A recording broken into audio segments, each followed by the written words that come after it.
Ife Durosinmi, Etti. I'm the founder of AGS Tribe. AGS Tribe is a community that connects women to each other and to opportunities like grants, fellowships, scholarships, loans, jobs, and all of that. And we're a community right now that's growing. We currently have about 1,000 women, in fact, 1,100 women in the community. The goal is, to help each other grow, network, collaborate more, and all of that. And we also have webinars where we teach people how to apply for some of all these global opportunities, because we know that it gives women visibility, it helps them with their businesses and all of that.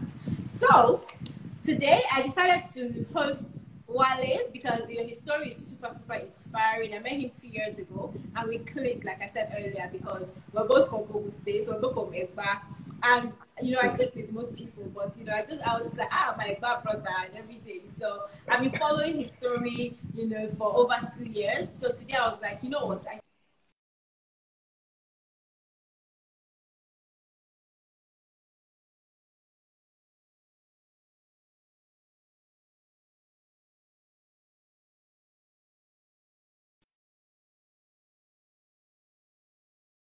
Yeah. A lot of people just see things happening. Okay, a lot of people just see things happening. They don't really understand the blood, sweat, and tears that goes into different things that happen when you're trying to build your business and all of that. So I said, come and share some of the experiences that you faced, on your journey. So basically, the first question I have for him is, now, to give context to this, this whole session and everything, how did you grow up? What's your background? I know that, you grew up in Abeokuta and all of that, but I want to know how it's growing up for you. I know that you're not born with a silver spoon as well. Just tell us, give us a bit of context of how you grew up, so your circumstances. Okay, so good evening, everybody. So, my background, very fast. I'm from a family of 8, so I'm number 6, 6 boys, 2 girls. So my background was just a normal, humble background. So my mom, businesswoman, my dad, engineer. So, but it was a very good, interesting house, because by the time you have 8 kids in the house and then all of them get to bring their friends. So sometimes in my house, we get to cook dinner for more than 17 people a night. And my mom still do that, funny enough. My mom has nobody living with her now, so everybody's staying with her. They're either family or people she just picked up and all that. Until date, even tonight, I was just talking with her, and she was telling me that she has 16 people in her house currently during this whole period. And then she's asking me, so that's the kind of family that I have. We are very open, but I was blessed with both parents that they allow you to exercise your madness. So you tell them, okay, this is what you want to do, and they just allow you to do it. They put in the caution, but they watch you do it. And then, but mine was on the excessive side. So nothing different about me until when I finished my secondary school, and I had to retake my O level. So I failed my WAEC. If they were to interpret that WAEC in blue and red, only my name would be in blue barrel. So meaning everything else was F9. So, and that was very, very disappointing. So, and back then in Ogun State, if you fail your WAEC, you have to go back to, sorry, I'm hearing one background noise, but it's okay. You have to go back to SS2. And I didn't want to go back to SS2 in that town. It's a very small town, and people know you just by your surname. So I had to talk to my mom, to talk to my dad, to make me go elsewhere, but not retake in Abeokuta. So they listened and they sent me to Lagos, and that was maybe my third time in Lagos. We used to come to Lagos maybe for holiday, short holiday, maybe 1 week, and then go back. But where I was staying, it was my brother's house, who happens to be a very, very older brother. And he has a room in his house called study room. So, because he wanted me to pass my WAEC, because I was retaking, you remove the cutout. There's something they call cutout. So that thing, once you remove it, you won't have electricity. So we remove the cutout and then go to work. And then I'll be alone in a dark house. So, you know, and I was just bored reading all this Okeke, Ababio, all these textbooks. I just really can't understand the application of all these things. Like, wasn't just sitting well in my head. So, until date, it's still not sitting well in my head. So, and now enter the study room, and I saw a lot of books, too, you know, and I started picking these books. I started reading. So I picked a lot of books, and one of it was Wealth in Your Gift, written by one Unilag guy back then. It was a very small, tiny book, but it was a very, very good book.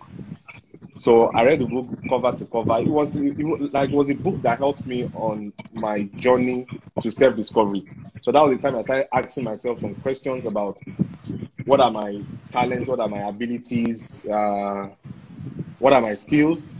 So I picked Think and Grow Rich. It didn't make any sense as of then. It was until I got to 20 level that it makes sense. So, but I read a lot of books, and I started asking myself a lot of questions about what are my key potentials and all that. So I did that O level, and I went back to Abeokuta. But at that time, I discovered that I had this restlessness in me. I wanted to just do something, and most importantly, I wanted to make my own money. So, you know, and from my house, I see my brother's friends, my uncles who have gone on NYSC and back, no job, staying in the house, nothing practically. So they play game, Nintendo, do all sorts, and no job. So you know, I started talking to myself that, do I really want to end up like is this what this NYSC uniform is all about? When you finish, you just come and then everybody keeps saying the same thing, no job and all that. So I started thinking, then I said, okay, that I was going to start my own business. So the first business I started was I had a coaching center. No. No, we're not So going to that one. no, it's still part of Don't my worry. my early days. These are not even we've not gotten to those, you know. But I had this Okay. this coaching center, and the funniest thing is that I had not passed my own O level, and I created a center for people who want to pass their WAEC and GC. So I got teachers to, you know, this kind of brings back memories. So I got a government school. I had to talk to the headmistress first. You know, I was very young. I was not even up to 17. You know, like I was not even up to 17 when I started making all these moves. So, you know, but that was pretty much my background. Like I was just that simple guy in secondary school. And one of the key weakness that I had then was I was a chronic stammerer. Till date, a lot of people still don't know, but they were very close to me to see me get angry. You will know that I stammer. But it was bad during my secondary school days. So it was one of my huge limitations that I had to overcome.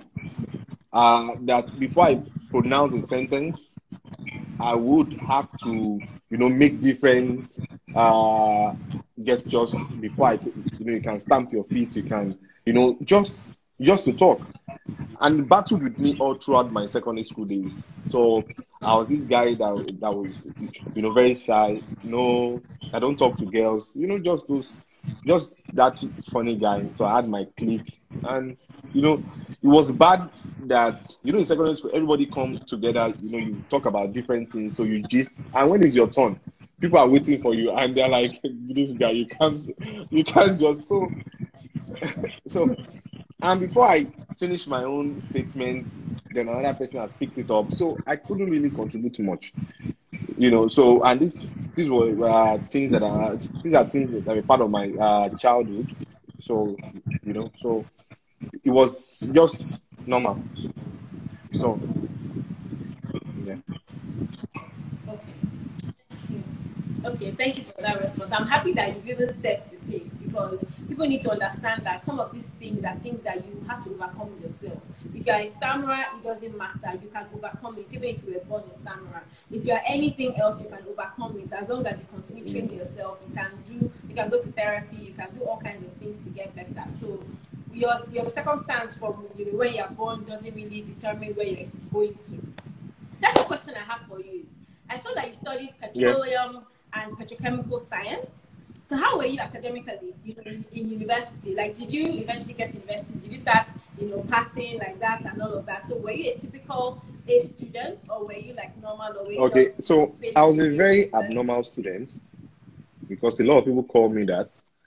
Because before I gained admission, which I didn't even gain admission, so I had to take the admission. You know, when you go through P degree, P degree is not JAMB admission. So you go and do 1 year, and then you gain admission into school. Yeah. And so, but by the time I got into uni, I'd read so many books. I mean, I had a library. I was that intentional about book reading. I had major books that people are now reading, that I finished it right way back during my time as a P degree student, or when I was trying to gain admission. So by the time I got into school, I was my orientation was different. I was seeing people that all they want is to just pass, do assignments, and then finish, and they just cannot see life after school. So, but I'd already started thinking that, what will life after school be? So by the time I gained admission, I was already seeing the way my mates were thinking, and I could not just help it. So I didn't fail too much, and I didn't pass too much. I was just in between. But if there's anybody in my class, what they will tell you is that Wale is abnormal, because I would only come to class when there's a lecturer in the class, and I'll sit at the back, and you will always see me with the newspaper, daily newspaper. I buy newspaper. You will see me with newspaper. I'll sit at the back of the class. Once the lecturer is saying something that I really cannot understand, I'll start reading my newspaper. So I was that, but even lecturers called me Mr. Wale, because I was young, but everybody had that respect for me, that this guy is just something, because I had an office on campus. My office size was almost the same size as the student union building. So I had an office on campus. I rent out to fellowships. Then we had a mini restaurant there. I was just doing all sorts.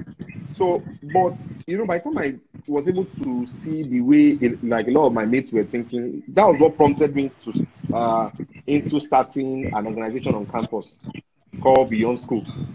So I did Beyond School, then I started bringing speakers to campus. I started bringing Jimmy Tewe, Steve Harris, Damola Oluwatoyinbo, and all those guys to my campus when I was in 200 level. So the relationship is not now. We've had a relationship since, some of them since 2008, some of them since 2009.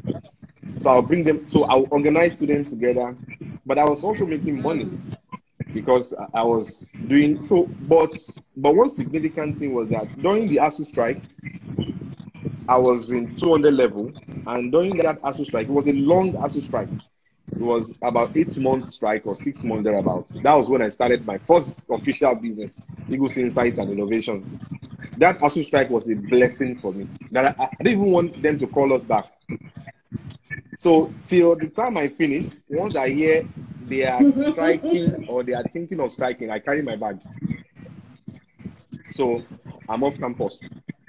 So because then I studied petroleum and petrochemical science in the University of Education. So I would tell my mates then that, see, when I stood in front of my class and I addressed them that, number one, your competition is not local, but it's global.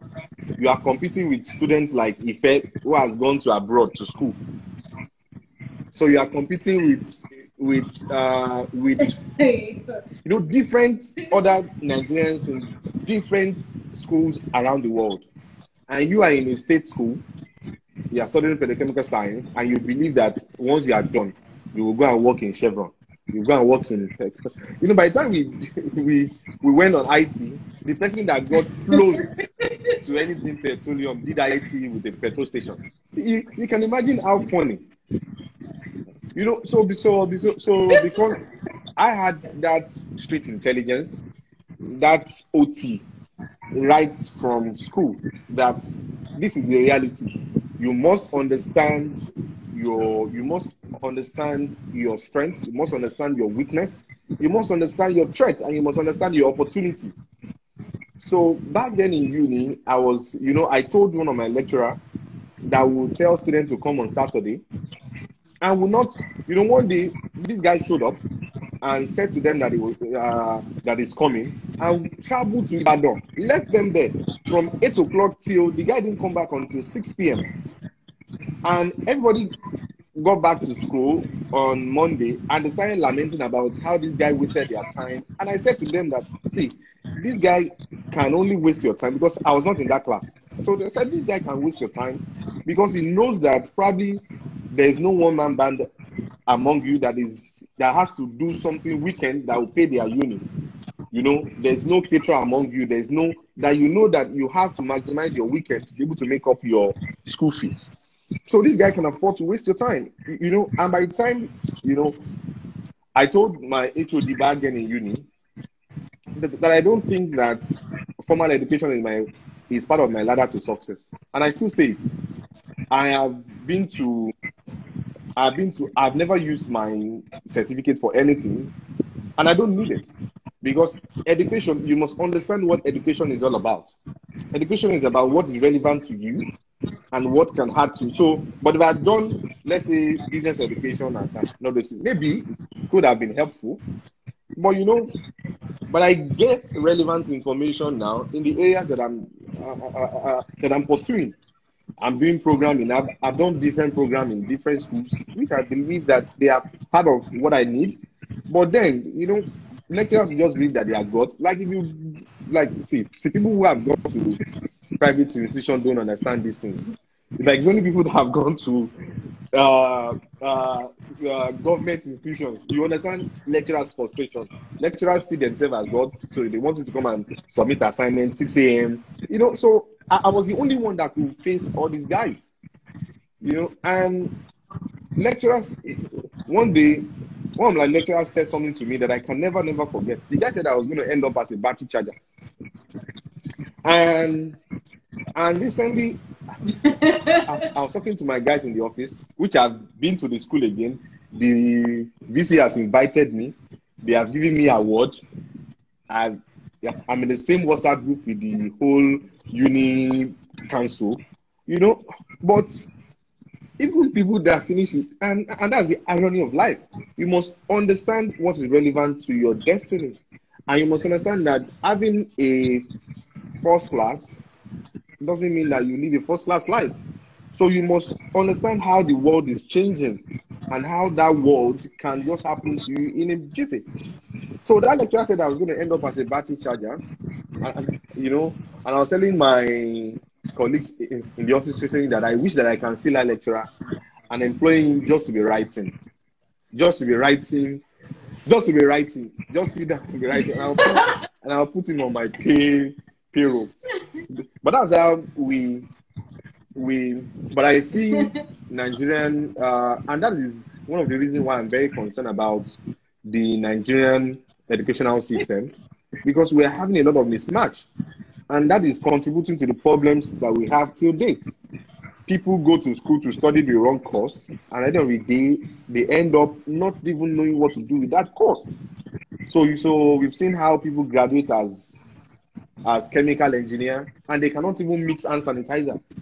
It's as ridiculous as that. So, and that is just, you know, but that's his Nigerian problem. So don't let us discuss that here. But that was my life in school. So I had another.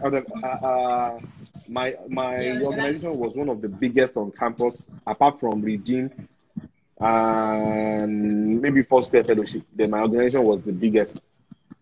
So it was beyond school, and every Monday I will gather students together and tell them about life generally, from my lessons from books that I'm reading, and we started the Student Business Network. Yes. So we started the Student Business Network on campus, and I train students in vocational skills. And the interesting thing is that there are people who are still using that skill till date. My current designer, Taylor, was part of those Student Business Network. He was my PA on campus. So he was part of that Student Business Network and learned fashion designing, right? And still date. That's what he's doing. And he finished NYC and then just started. But he started way back on campus. I had people who did photography and they are still doing that till date, and they are good at what they do, catering and all that. So I put that all together. So that was my journey through school. I was very busy. I was very busy all through school, extremely very busy. It was the day I was going to the day I finished school, and my parents were they were around to help me pack. So we went to my house together. So they brought car to help me pack, and mommy return school now. So let's help him pack. That was the first time some people in the same building. I used to stay in Ejini Road, somewhere in Djibouti, and everybody living in that house used to call me Mr. Ali. And when we're packing and they asked that, am I moving to another house? My dad answered them, he's a student. They could not believe their eyes because I don't have the normal student routine of you will, like when you have lectures that you go to school. So I go to school 8 o'clock, I come back 8 o'clock. And I did that for 5 years. So that was pretty much my life through school. Yeah. Wow. I saw that you also used to organize like different, conferences in school. Yeah. Better Development Conference. You were also the president of the Nigerian Advocates for Positive Change. You were, and even at that conference, you had like different government officials, business owners, and all of that in attendance and all. So what happened along the line? Because this was in like 2009, 2010. So what happened along the line that you were already a speaker, you were already doing amazing things, people were already respecting you, even from what you said, throughout your journey in school, you were already like someone that people looked up to. You were, how old were you? You were probably 18, 19, and people were already calling you Mr. Wale, like they were already looking at you as if you were their elder. So what happened along the line? How come, you started businesses and, those businesses didn't really do well as much as you wanted them to do? Did you have mentors or any sponsor as well? That's another question. Did you have any mentor or sponsor on your journey? Like when you were younger, not now. I know people like to associate themselves with success. I'm not talking about now, since when you grew. Back then, do you have mentors and sponsors who were trying to push you funny enough, and all of that? Back then, I never had no mentor, no sponsor, nothing. But in all those achievements that you're reading out now, organized the Abeokuta Business Development Conference, did art organization on campus, they were failures. They were journeys. So all those to organize one event and we'll have 5,000 students, 3,000 students, 1,000 students. To put it together, it was already debt. As in, his money from borrowed places, friends, family, to accomplish that one thing. I'm a very dogged person. I'm very determined. If I tell you that I'm going to do this, trust me, I'm going to do it. And that was the push. So I come up with business ideas. I come up with strategies. I come up with initiatives. And I wasn't working. So like I was practically living from funding all those things with the little businesses I do, which is not even enough to even cater for me. Talk less of organizing to help others. So at the point, I used my school fees at the point that it was almost becoming a dilemma. I risked everything you can think of. I risk relationships. I risk everything you can think of. There are times that I will owe and they will come to my house and my parents will be the one to bail me out. You know, sometimes I've seen my mom even pay 3 times in 3 different cases what I was owing. You know, and that was, you know, they were just seeing their boy very restless. At the point, I was the prayer point in my house. You know, when they are spending time on your case, when they are praying for everybody, and when it comes to your turn, they really take time. Oluwa Shanu Wale. You know, that kind of thing. You know, and I could see that it was also frustrating for them. They could not just understand what the push was, you know. But my mom was there for me all through, and even my dad supported me in their own little way. Allowed me use their car, allowed me, you know, travel when I want to travel to Lagos to do anything, you know. So, but at the point, it was major because I had finished school, and the next thing is go and look for work. And I was telling them that it's business that I want to do. You know, my dad could not just understand it. And at the point, you know, he wrote me a letter. And I understand his frustration because even I don't think any parent would even take that. So because when they've been, you know, when you've been in and out of debt, and they've been the one bailing you out, and yet you still want to try the next idea in your head. So and people thought I was going to end up as a, you know, but I just had this motivation going on. You know, my dad wrote me a letter one time that is afraid for me, and I might end up, you know, and you know, in I think 2 years ago when I bought him a car, he sent me a text that I've always known, and that's what life is all about. Results is key. When you bring in the results, you that is what is pretty much important. So people who have told you, oh, this and that, when you make it, they will tell you that they've always known that you are going to end up making it.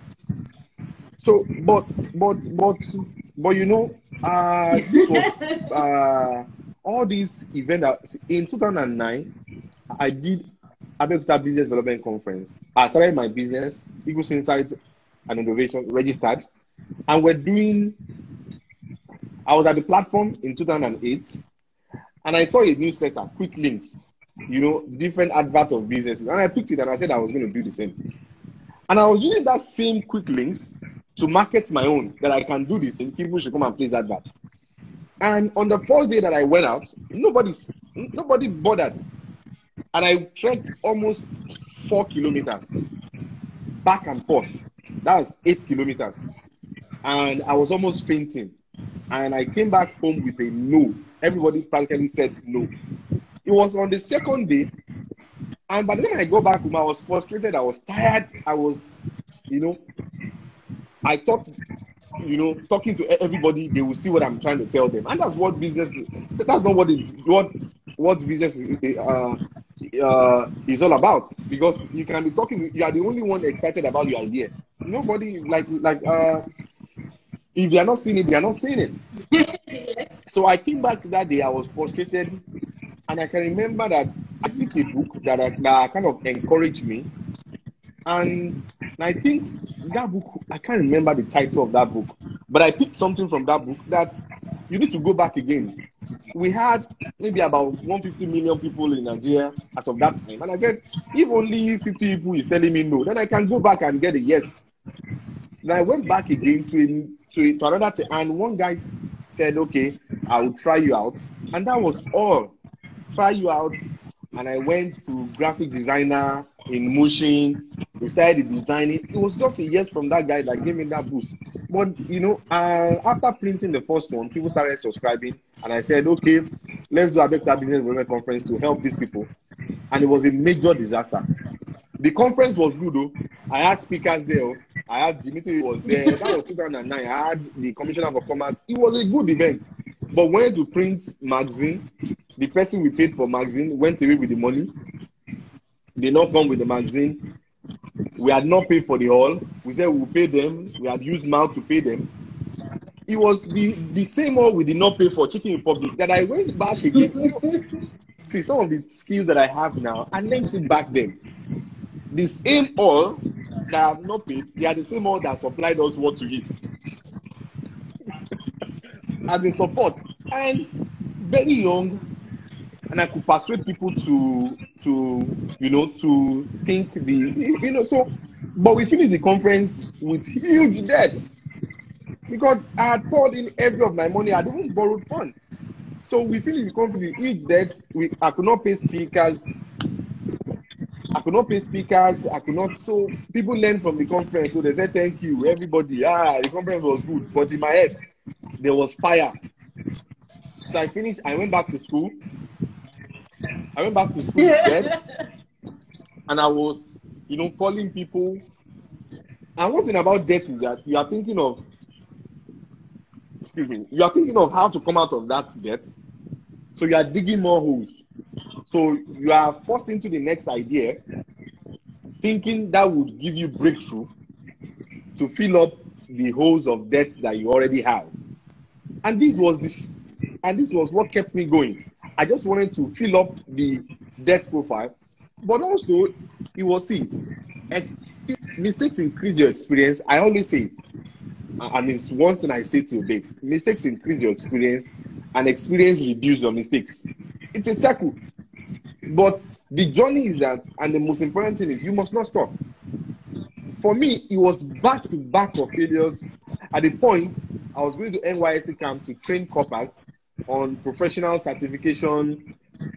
I was so good that I can sell ICANN to engineering students. I was that good. See, when you meet, coppers will tell themselves that don't allow that guy to talk to you. If you allow him to talk to you, you will drop your allowance. Don't allow that guy to talk to you. So when I'm coming, coppers are going like this because don't just listen. Because I will tell you why you need to do professional. So I was training coppers in employability, and I had a vocational school. I was training them, and I was doing all these things. There was time that I had a vocational school in Abeokuta. When I finished school, I set up this vocational school called Kickstart. And I was training about 18 different vocational courses. I will hire the teachers, all this makeup, fashion designing, and I'll get the money, I'll pay them, but I was even using the whole money to pay for office, to pay for, at a point, I was telling somebody recently that you don't understand what it means to owe staff. When you will know that you are owing staff when you start getting afraid of your staff. That's when you know that there's problem. I had a copper back then that when I'm going to the office, I'm praying that this guy should not come. You know when you're owing money, when the person comes late, I say, why are you late? I say, I don't have transport. I don't have transport. What will you tell that kind of person? Hey, don't because you're owing, so you don't have transport. So I was owing, and at the point in time, there was this staff that I had then that would come to work and bring beef to work. So she'll be doing beef. I can't tell her to go and bring 5. I had to start. So practically she was just coming to do bid. Because you've not paid. How do you tell that person, oh yeah, go and bring this one, go and do this. So after you are owing 2 months salary. So I battled with all these things. But it was a lesson for me. I learned something significant that till date it forms an integral part of my values and part of my experience as an entrepreneur. You know, when I look back now, I thank God for all those moments. What I learned, see, there was time I wrote suicide notes. You write, see, I failed in everything. I was owing landlord, I was owing everybody. And there is time that you think, see, you can think that your problem is spiritual. Because at a point, My dad thought my problem was spiritual, and I was also thinking that my problem was spiritual. See, until I realized that there are some key elements to life. And once you don't have those key elements,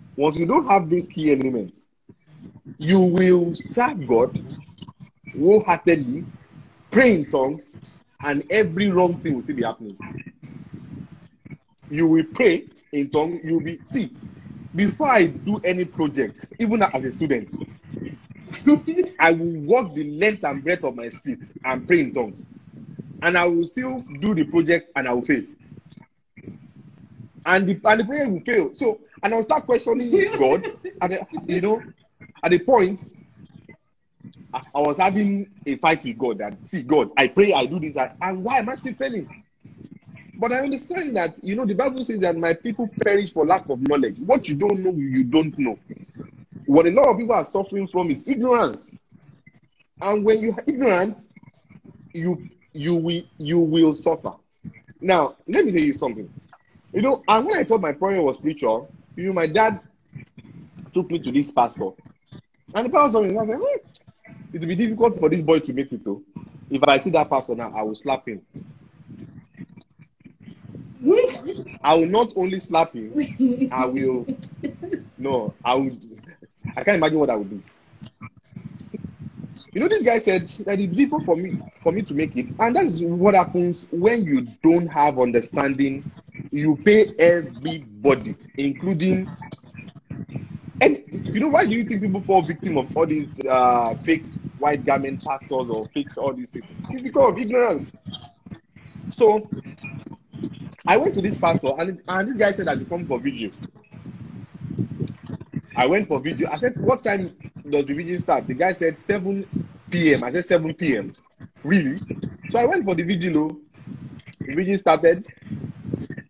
Every prayer point, you have to drop money. When I got there first, I said, this thing will not catch me.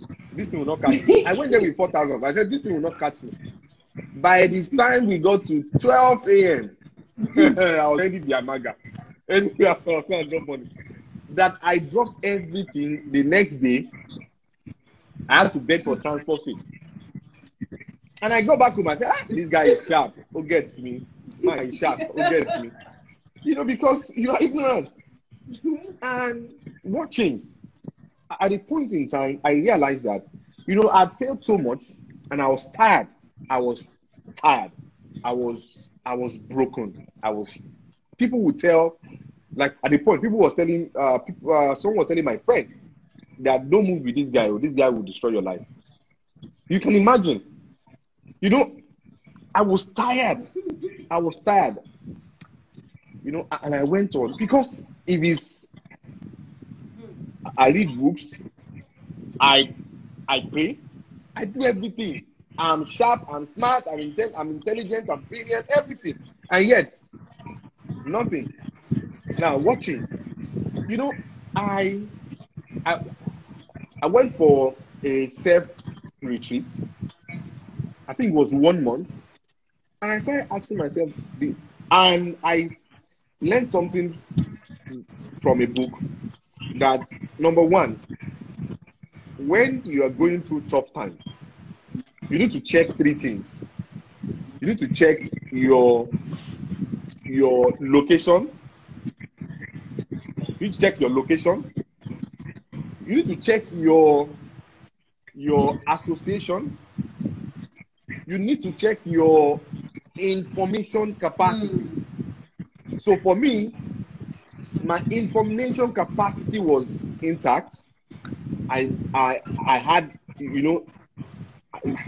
my information level was intact, but my association, I was not moving with the wrong people, but I was not moving with the right people.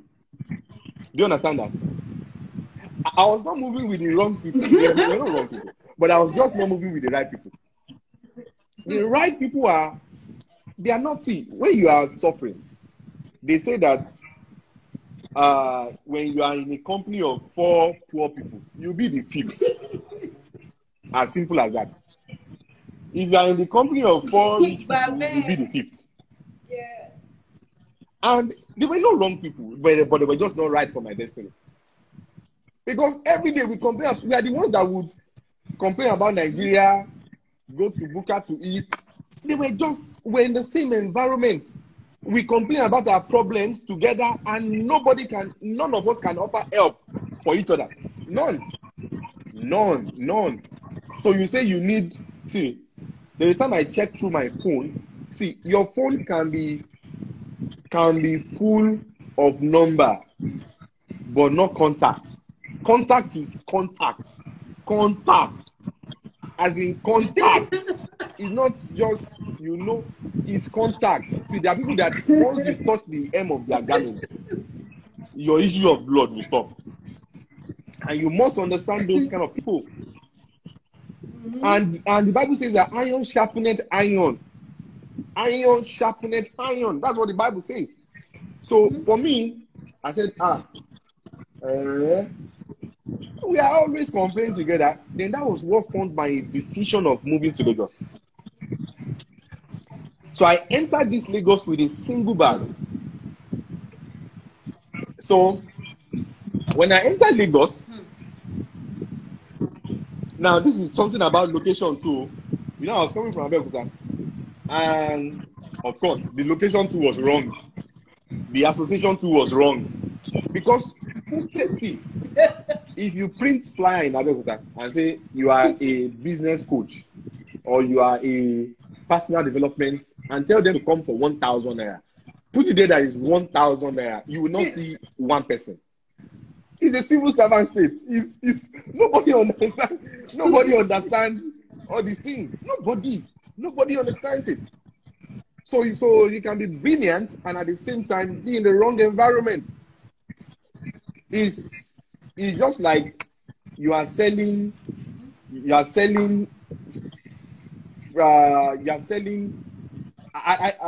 ice block in a cold region.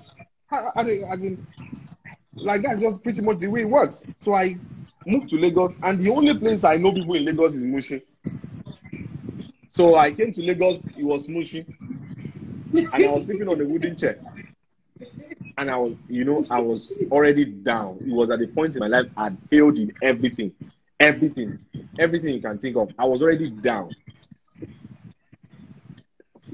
So I moved to Lagos 2015. Yeah, it was end of 2015, December 2015 to be precise. So, and I was already down. It was my down time. No 10 naira to my name. And I was in Mushi. And by the time I got to Mushi, I said, this place is £5 to fire. Apologies to people who stay in that environment, but it's not sincere, because I will go through Way Street. I worship with Covenant Christian Center, so they were in Yaba. So I go for the service in Yaba, so they are not moved to Igbomu then, I think. So I will go through Way Street. So I will walk from Palm Avenue to Mushin, so I can save money. So I can take Marwa from Mushin to this railway line. Then I'll walk to church. This railway line that goes to Yaba or something. So then I'll walk to church. So, and I'll go through that street and I'll see abject poverty. And people in Mushin, they are very funny, and when I moved to Lagos, I was volunteering for Jimmy Tewe in Spiro Consulting. And sometimes I want to come to work and no money. So I will ask people for money. And most people are very, very technical. No, like, is that technical? No, they are very funny. You say, bros, can I get 200 naira? The guy say 200 naira, 200 naira, 200 naira, 200 naira. Monisha, you can imagine, you don't have, why are you searching your pockets when you don't have?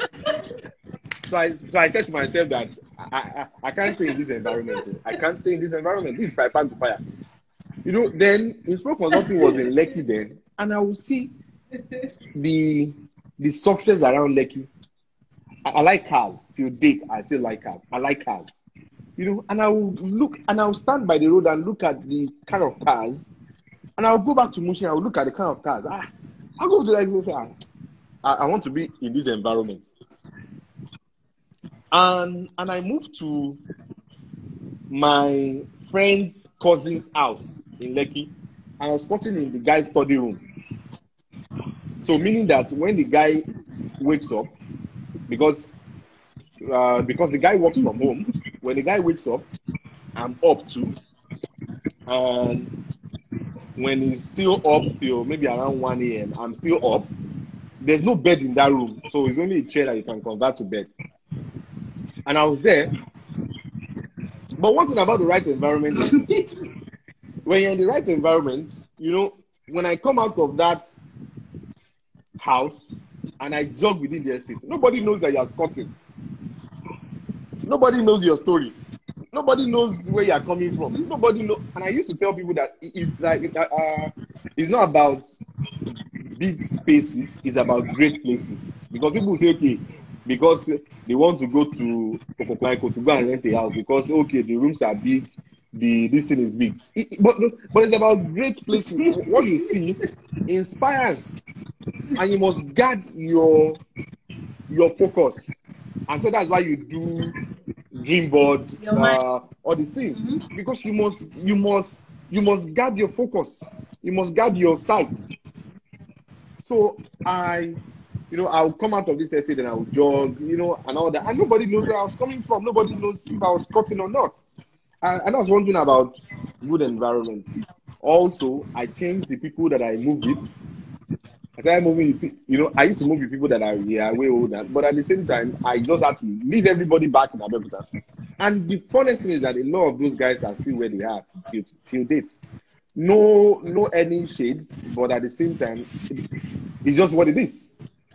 And we must learn and understand these things. Because if we are going to say fact, let's say facts. No sentiment aside. So I started seeing the way people in Lagos reason. And one day I was very broke that I was jogging around the estate and I saw one guy park about 4 different cars with no plate number. I said, this guy wants to sell this house, these cars. And I knocked on the guy's door. The guy said yes. And I listed the 4 cars on OLX and I made 70,000 from each car. It was like breakthrough. And these are but that was my journey to Lagos pretty much. Then there may be other questions to lead to. Yeah. So the next question now, I want to know now you're back in Lagos or you're in Lagos now. And so how did you get into what you're doing right now? I know you're the founder of Lango Investments, one of the most innovative real estate firms in Nigeria, in fact, in Africa. How do you get into that? I want to understand that journey. And I think we have, and this question is actually very important. And I think we have okay, let's see what we can before the quickly phone do in cuts 10 off. minutes. So, okay, so take us to that you see, yeah.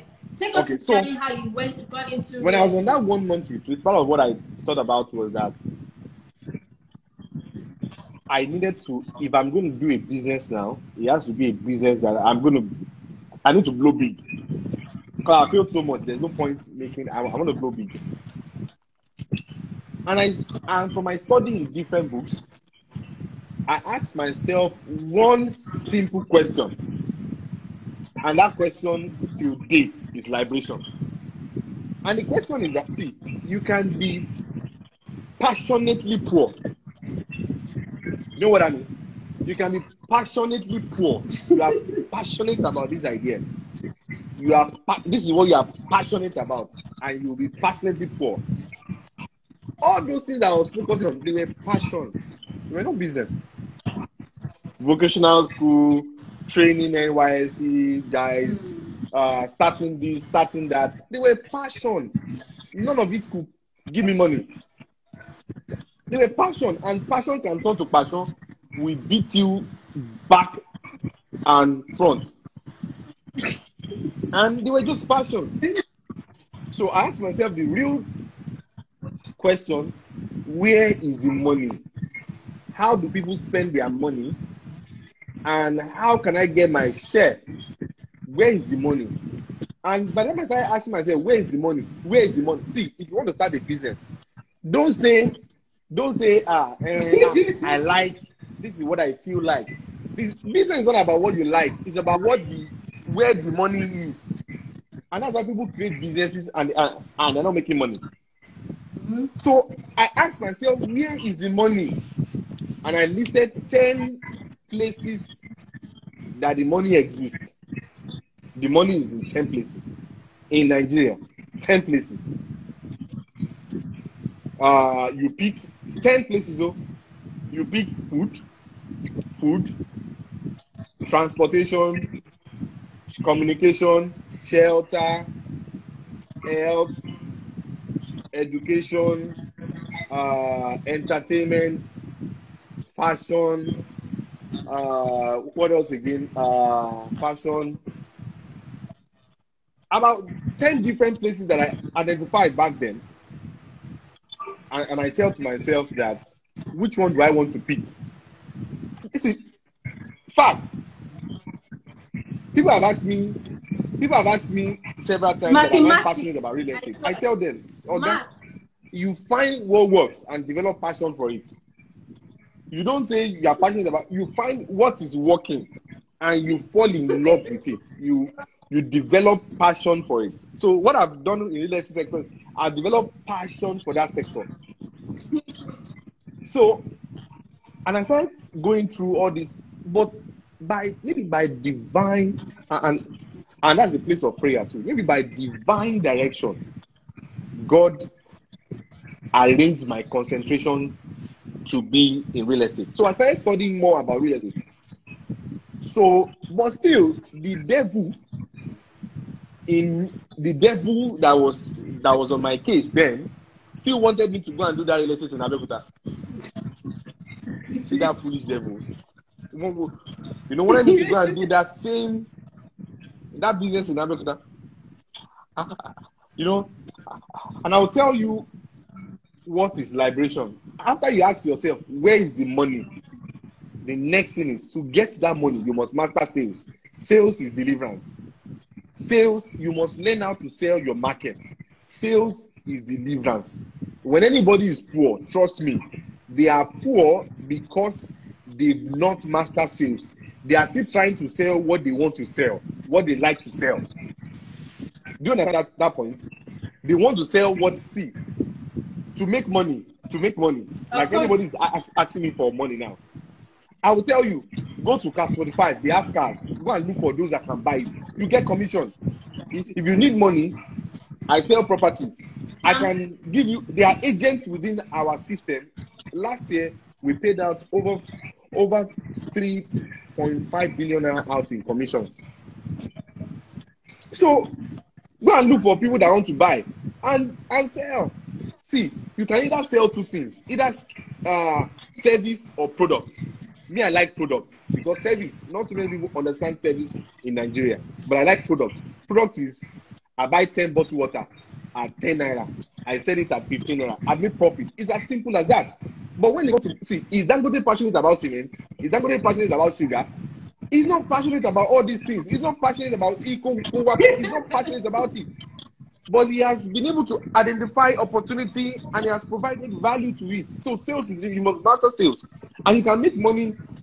Service is about skill. Product, you can make money from product either as a manufacturer, as a wholesaler, or as a retailer. The manufacturer is the one making the biggest money. That's why Dangote is making a lot of money, because he's manufacturing. But there are people within the Dangote system that are wholesalers and they are billionaires. They are distributors and they are billionaires. There are people that are even retailers that are millionaires. So depending on which level, but sales, you must understand that it's deliverance. So for me, I wanted to do real estate in Abeokuta then, and I was talking to everybody and anybody about coming to put money in my business. And people said it won't work. Someone said to me that, Wale, you have failed so much.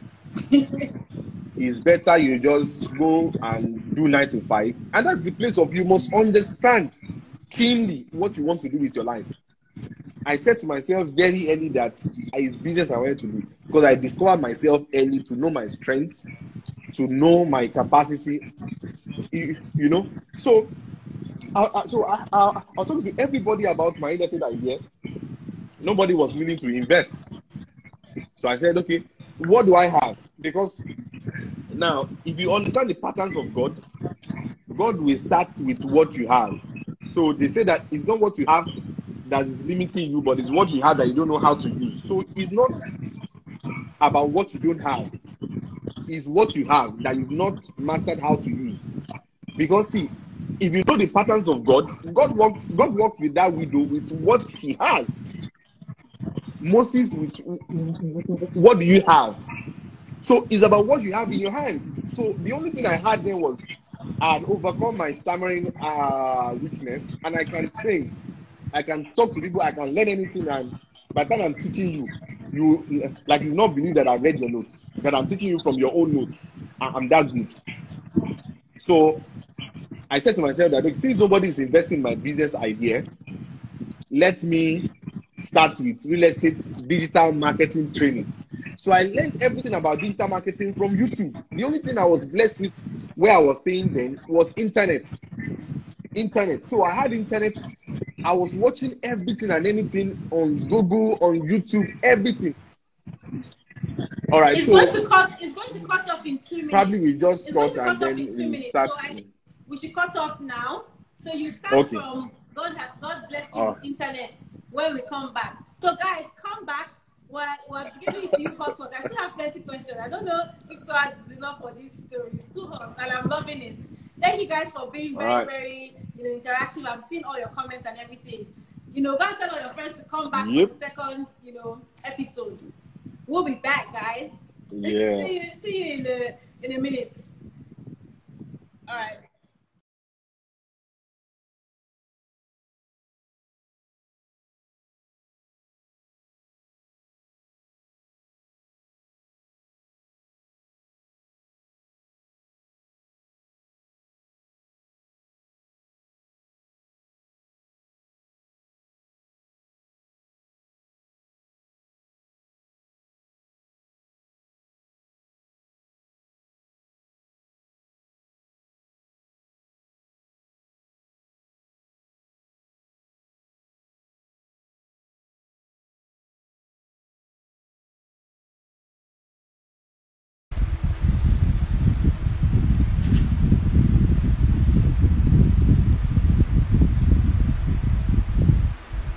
Hey guys, welcome back.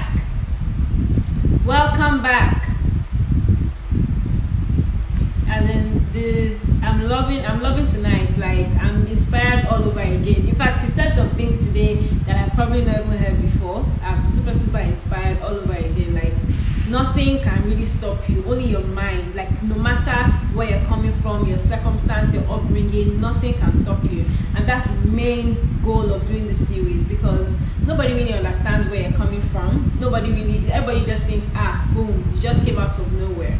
They don't really know that, you've walked from, Mushin to Yaba, you've gone onto railway, you're jumping bus, you don't have 200 naira. They don't really understand those things. Yeah, so thank you guys for coming back. I'm just waiting for Wale to come back so that, I'm sure he's going to drink water because he's been talking for a long time. Thank you all for coming back. Tell all your friends they should come and listen to us at the AGS Tribe, Untold Stories of Failures. We're dropping it like it's hot, guys.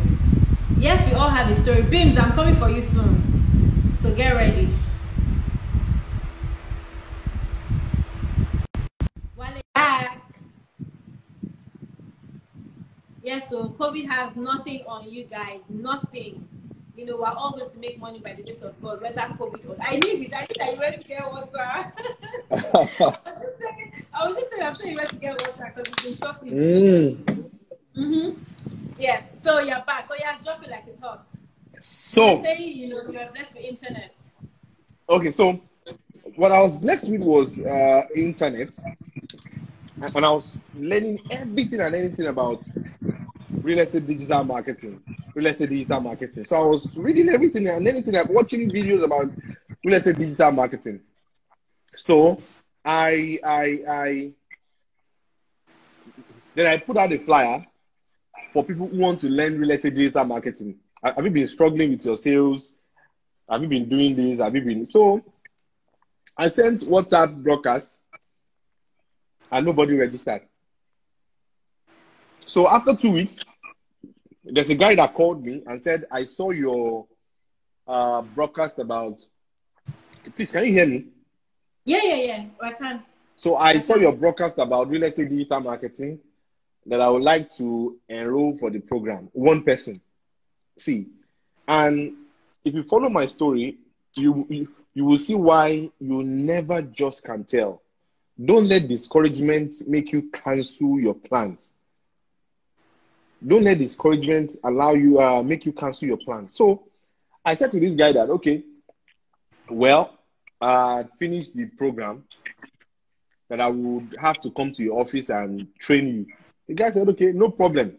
So the guy office in Surulere, I will go there and I train this guy in 1 week. Everything and anything I've learned about digital marketing online, anything I can find. Then this guy called me back after 2 weeks that, I made sale. And this guy has been within this organization for about 1 year. He was about to be laid off.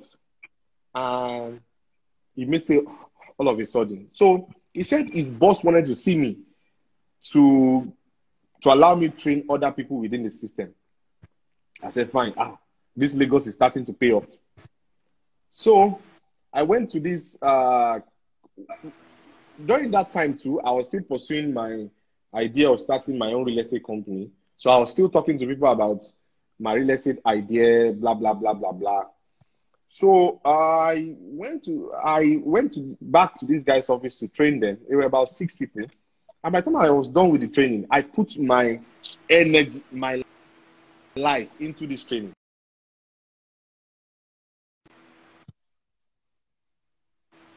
People can still hear me because something. Okay, so I can hear you.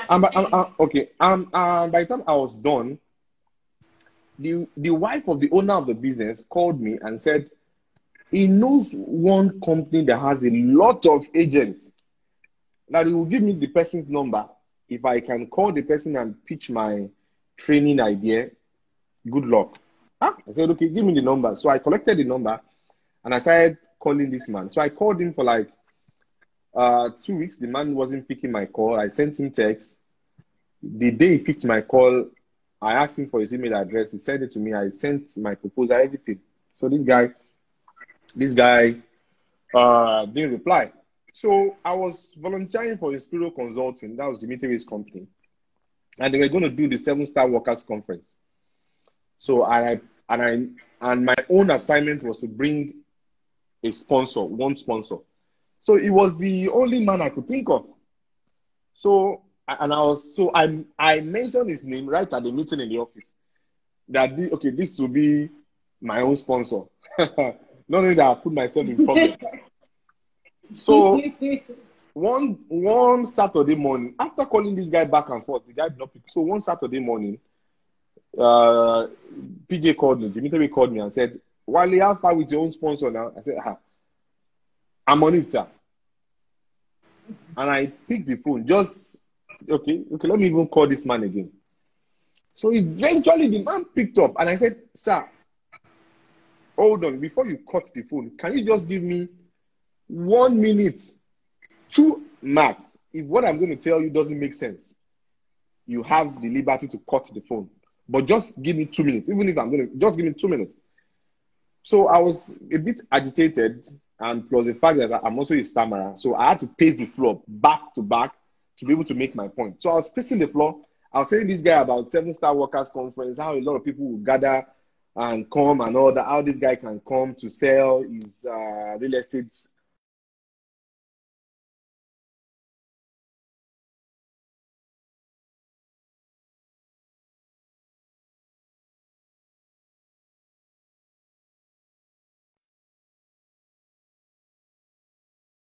Are we still together? Yes, we are. So he said he was going to come to see the office. So that day, the guy showed up and paid for the sponsorship. So I said, okay, this guy has entered at least the guy will come that day now. So I was waiting for him to come, and I sat close to him that day, and I was telling him about. So I had the liberty to share my training idea.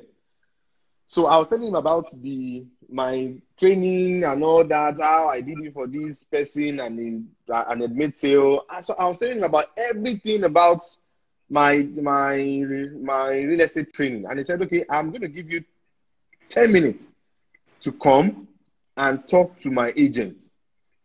If they subscribe for your training, fine. If they don't, fine. That they used to have meetings every month.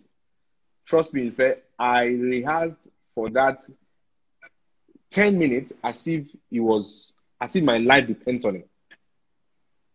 I rehearsed as if my life depends on it. So I will stand in front of the mirror and talk about my points. So I prepared my slide for 7 minutes. And that day I showed up at the venue and they gave me a piece of notes. You have 10 minutes. And I took the podium and I gave it my best shot. They did not come to take the mic. They did not come to stop me until 1 hour 45 minutes. A lot of people registered. I told people that if you want to register for this, I can only take 30. You know what trainers do now? I can only take 30 people and all that. If everybody can register in that hall, I'll be happy. So people started registering 30K. I said that as if that was everything I was expecting from God. If that had only been the breakthrough, I'll be very happy. So at that point, I started the training and I was making arrangements to relocate abroad. That okay, let me just make money so I can go and do arranged marriage abroad. So I can go and marry abroad and get paper. That was my strategy. Not knowing what God was planning. So I was doing my real estate digital marketing training. I was training people. And funny,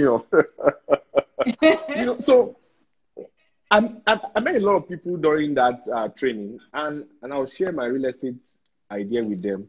And probably they were just tossing the only person that saw, let's say, the only person that saw maybe a glimpse of the idea said, okay, that she was going to invest 5 million naira for 40% of the company. I said, okay, no wahala now, 40%. I was ready to give land out, 40% of land we have.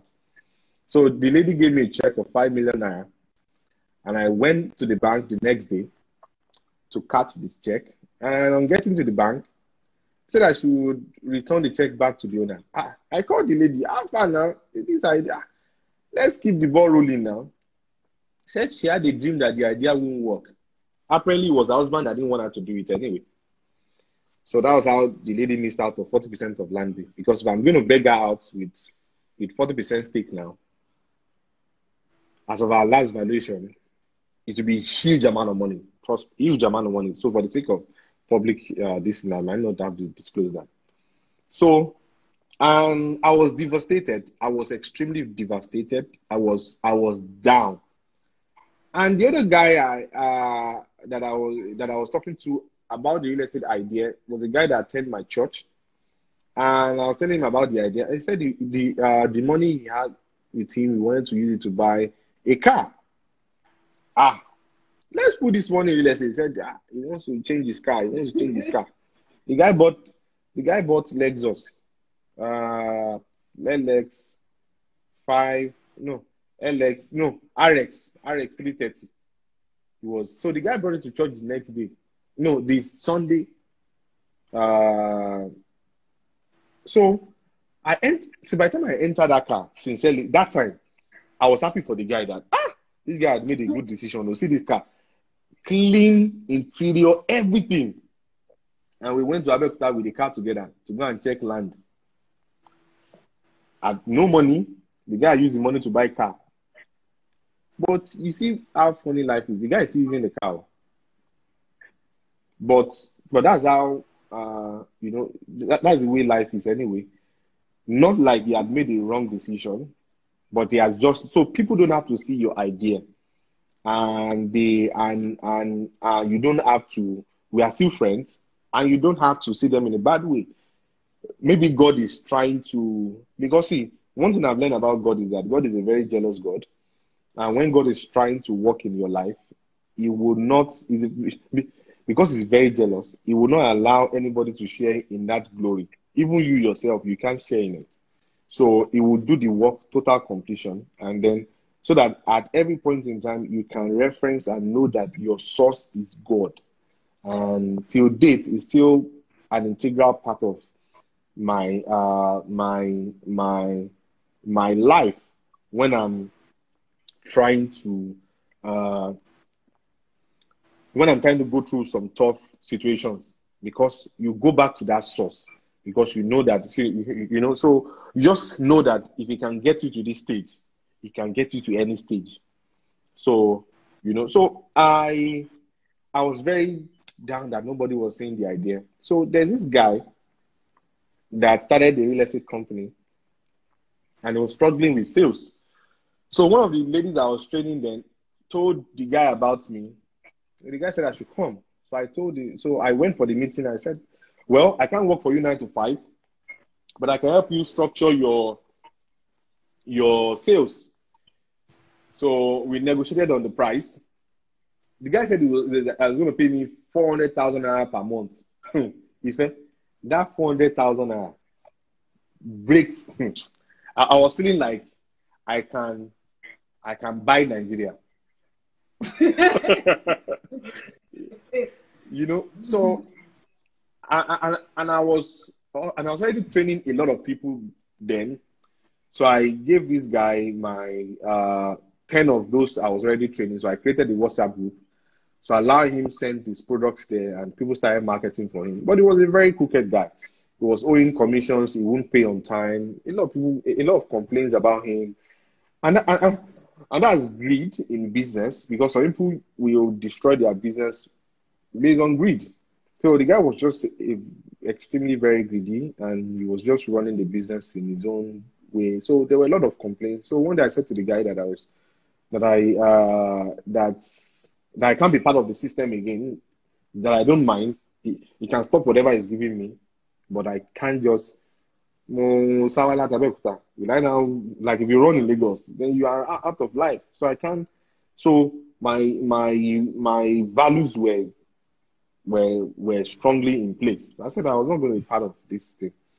So I was going home that day, and something just said to me that, Wale, this guy wants you. This guy needs you.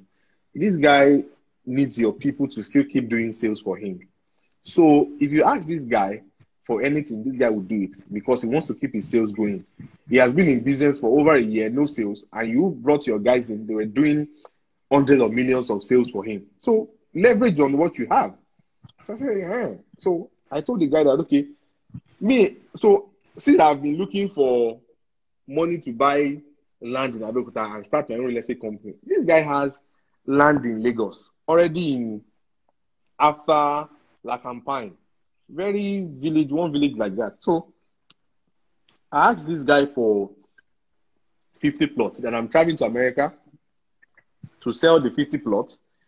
And once the guy should give me 3 months, or no, before 3 months, I will pay him. So the guy said no, because the guys know that, okay, this guy is also a very smart guy. This guy wanted to start a company and all that. So, like, he wasn't wrong about his assumptions. But because he needed me, he needed my guys to still keep on doing sales for him. So after the guy trying to wave the matter off and all that, weeks after weeks, so I said to the guy, if you don't give me what I want, I'm moving. So the guy said, okay. So the guy gave me the property at the market price he was selling, meaning that if I sell lower, it will be a hard sale. I mean, it will be debt. If I sell higher, it will be a hard sale. So then I went back to the drawing table. I said, this guy too is smart too. Okay. So my own strategy was to sell. Since I've asked this guy for 3 months, I can sell this thing off in 30 days. Since it's 50 plots, I want to pull this stunt in 30 days, pay him half of the money, and ask for 3-month extension so I can reinvest the remaining half. That was my strategy. So, but that was only known to me. So I created my own WhatsApp group with some of the realtors that I've been training that I launched out. So I registered Landway.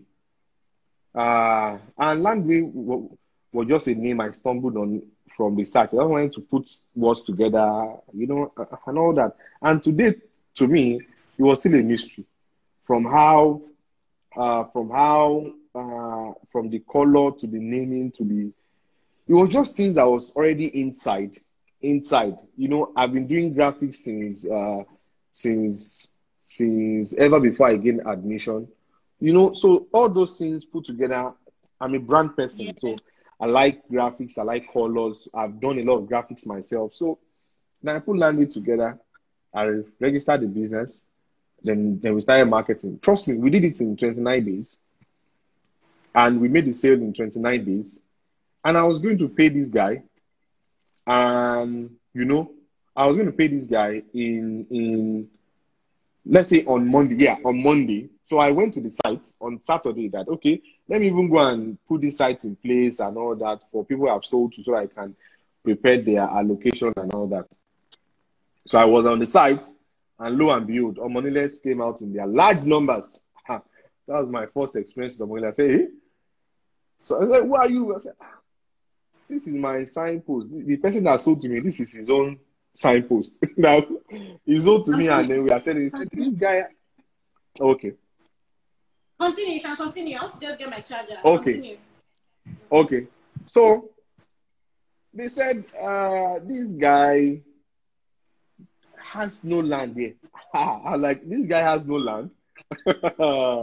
Hey, Lagos boys. So this guy has no land. So apparently they had an agreement with the guy to perfect the document for them, and they will settle him part with land, and then once he perfects the document for them. So I said, okay, so who are the owners? So they took me to the owners in Ekpe. So I went to the owner and I prostrated flat on the floor, begging them that I was not aware of all of these guys' plans and all that. That was just an innocent guy, bought from him and all that, and this is what happened, this is what happened, this is what happened. So as God will have it, they gave me the land 50% the amount that he offered me. So because I made sale, it was easy for me to do down payment for those families. So I did down payment for the families, then I continued my game. I didn't contact him. I didn't. So at the expiration of the 3-month contract MOU, the guy called me and I had a frank discussion with him. I said, see, you are a fraudster and you want to weave me on in your own game. And that was the last time I heard from him anyway. So, and in that same place, we ended up selling over 600 plots, I think. And that was the start of Landway. It was a game changer. So we practically started Landway with no money at all. All we had was leverage, somebody that had a land and all that. So, but that was not the real breakthrough in itself. So, but we're making money. Landway started, and the game, people were just hearing about the brand, just among realtors, not really within the industry yet.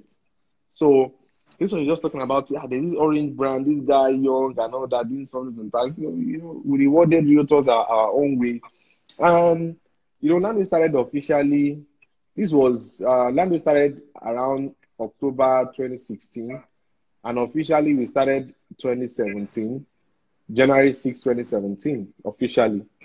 So, and the day we opened officially, December 2016 was, I was at my sister's wedding in Abeokuta, and life has changed now. So there's little change. So people say, what's this one? So one of my brothers called me and said, what are you doing now? I said, that my calling now is land sales. I sell land though. I said, hey, you sell land?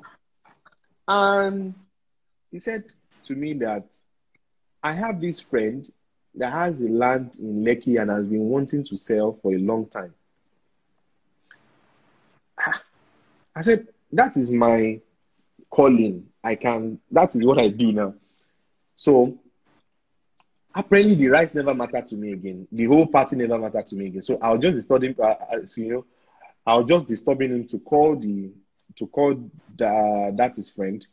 And apparently it was not his friend directly, it was his friend's uncle who had this property for a long time, for over 18 years. So we called the guy. When we got to Lagos, we called the guy, and the guy agreed to allow me dispose the property. That is, we wanted to dispose it. I'm like, so what was that in you disposing it? So what had been? So the guy asked me that, how many months do I need to be able to sell the land? I said 3 months. So I wanted to give the same 3 months I gave to the other guy. The guy said, see, don't enter problem with me. This land is not something that you can sell quick like that. So I would give you 8 months. Say 8 months. It was too good to be true, because not only 8 months, the guy offered me the land at a very ridiculous price. Because right in front of the guy, they were selling land for a huge amount of money. In fact, ×4 of the amount he was offering me. ×4. So apparently this guy had not been in Nigeria for a long time. He had not been in Nigeria for a long time, and he's had that property. So we had no idea how that area looks like. So I put my team together, and we started marketing this land. And from that single transaction, right in the middle of the whole thing, I traveled. I think I traveled January to the US. So, I was planning to relocate and then do arranged marriage and all that. So, see, by the time I got to the US, we opened the property and I traveled to the US. And by the time I got to the US, and I was seeing the alert. The alert entered a very ridiculous level. Ridiculous level. You can imagine ridiculous in my... How much in my entire I was selling for 5 million naira then. So the land entered a very ridiculous, that even at the point was they were, I left my guys here, and you see, by the time I see the alert was building up, and by the time I saw by the time I saw the alert, the person I was going to do the arrange this thing with before I started looking at her like, me, I want to come and me.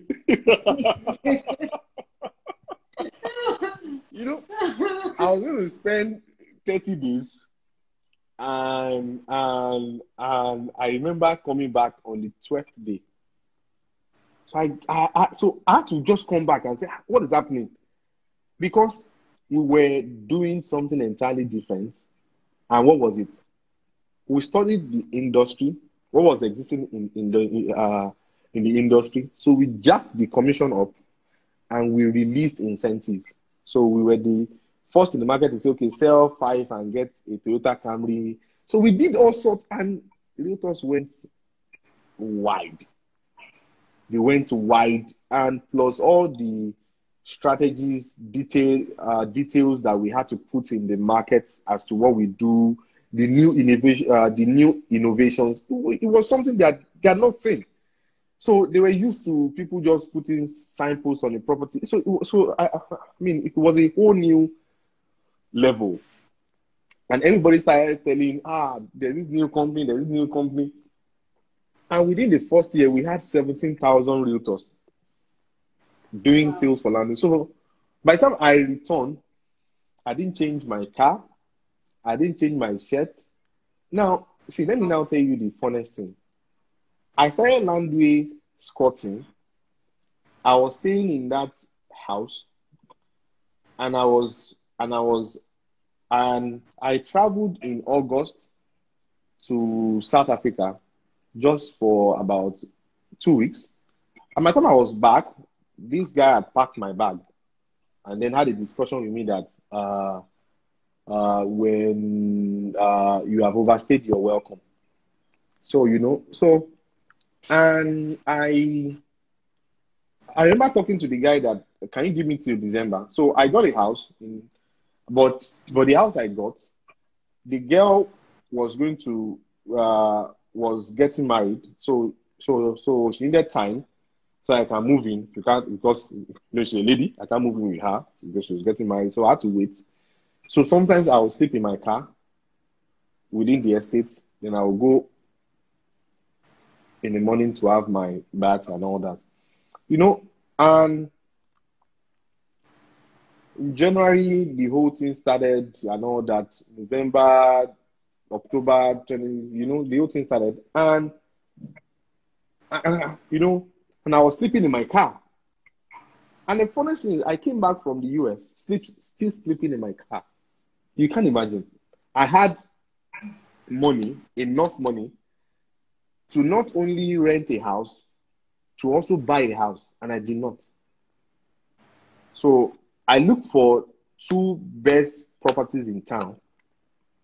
The first deal was 1.5 billion. The second deal was 630 million naira. And I had not up to 30% of that money to play with. So I had 30% only of that money that I made from the previous transaction. So I entered the deal with the 1.5 billion person that, can you give me 1 year? I'll pay off in 1 year, but I will do an initial deposit and I'll pay off. And initial deposit was even less than about maybe 15% that I did then, 15% of the whole amount. And till date, I traded on my integrity. And I was able to convince that guy. The guy is all these Ikoyi boys, all these two guys. The guy was just looking at me and said, "You want to do a deal of 1.5 billion and you are asking, you don't even have." So, but I was able to convince the guy with my lawyers and all that they can stand for me and all that. This guy will not, And I did that deal, and I never failed. And the other one, I went in with what I had. I had discussion with them, and I never see till date. If there's one thing that we have practiced as a business, is our values, transparency, and then also running with 100% integrity.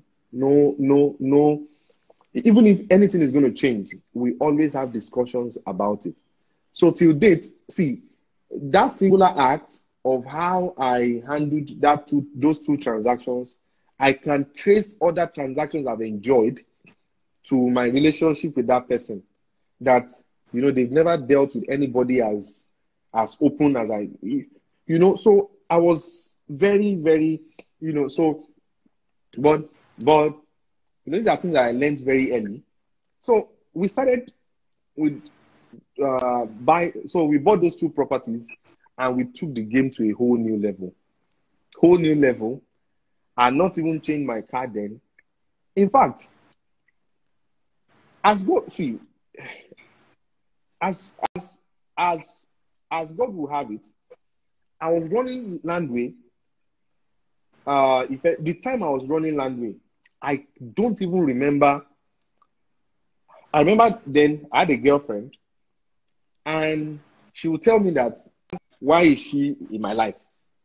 Because everything about my head, I was consumed with that business. I was consumed with that business because I had no time for any other thing. It is when I finish from work and I'm closing that I ask myself, where am I going? Because I had no house. I had paid for rent somewhere, and the girl, she has not moved out. So I was just, sometimes I would find a cheap hotel, I would sleep there. So then, sometimes I would sleep in my car. But nobody knows. So the time I was going to, so one day I was at work, and I got a call from my old time friend saying that she wants to buy a house. I'm like, you want to buy a house? So why are you calling me? And she said, since I'm into real estate, I can help them look at the property. Do you know that I followed this lady to go and look for a house? And we went around Lekki looking for a house. And we saw this particular house that was very nice. Small, but very nice. It was a 4-bedroom terrace or something. No, 4-bedroom semi-detached. And I looked at the amount. I think it was 45 million. And I looked at the amount. And I looked at, like, I can cough out, I can buy 10 of these units. and I bought two of it. You know, when I bought, I could not move into the house for 2 weeks. Like I cannot just comprehend it that this is my house. So apparently, I moved from that guy's house to my house. So the house I paid for rent, I put another person there. So so I was already doing laundry, doing everything. I was consumed by the business. I was, pushing everything forward. And one day I remembered that guy, and then I needed to just sow a seed. So I went with 2 years rent. So by the time I got to his place and I handed him over a check, he looked at me like, as in, I should not play prank with him. Am I mad? Why am I giving him a check off? Because the guy was not living in a small house. The rent was huge. And I said, that business is doing well. But trust me, do you know that when I was starting that business, I asked that guy to sign as one of my directors. He said, real estate business, he can't sign no real estate business. He can't put his hand in anything. No. But guess what? By the time the guy saw what was happening and he could not sleep for 2 weeks. And that's one thing about Africans and Nigerians, and Nigerians most especially. This guy started the same business and then wanted me to sign as one of his directors. Can you imagine? Wow. So I signed though. So, but the guy started the business, and from my real estate from my real estate success, I can tell you that over both friends, families, over 20 people that I know have started real estate business just because Wale started it and Wale made success out of it. Over 20 people. But his own business is no longer existing. But also, you must just understand that for the fact that, I was putting something out, that for the fact that, okay, somebody has, maybe your friend or something, okay, the person has done one business and it's successful, and you believe that, okay, you have more information or you are wiser than that person, and you want to also start the same business. You don't understand their dynamics. There is a God that rules in the affairs of men. Yes. So there is a God that rules in the affairs of men. You don't understand the point at which, see, real estate for me, it's a calling, because I had not seen anybody around me do real estate. Nobody around me was doing real estate. I don't know anybody around me doing real estate before, when I started. Yes, you can be inspired.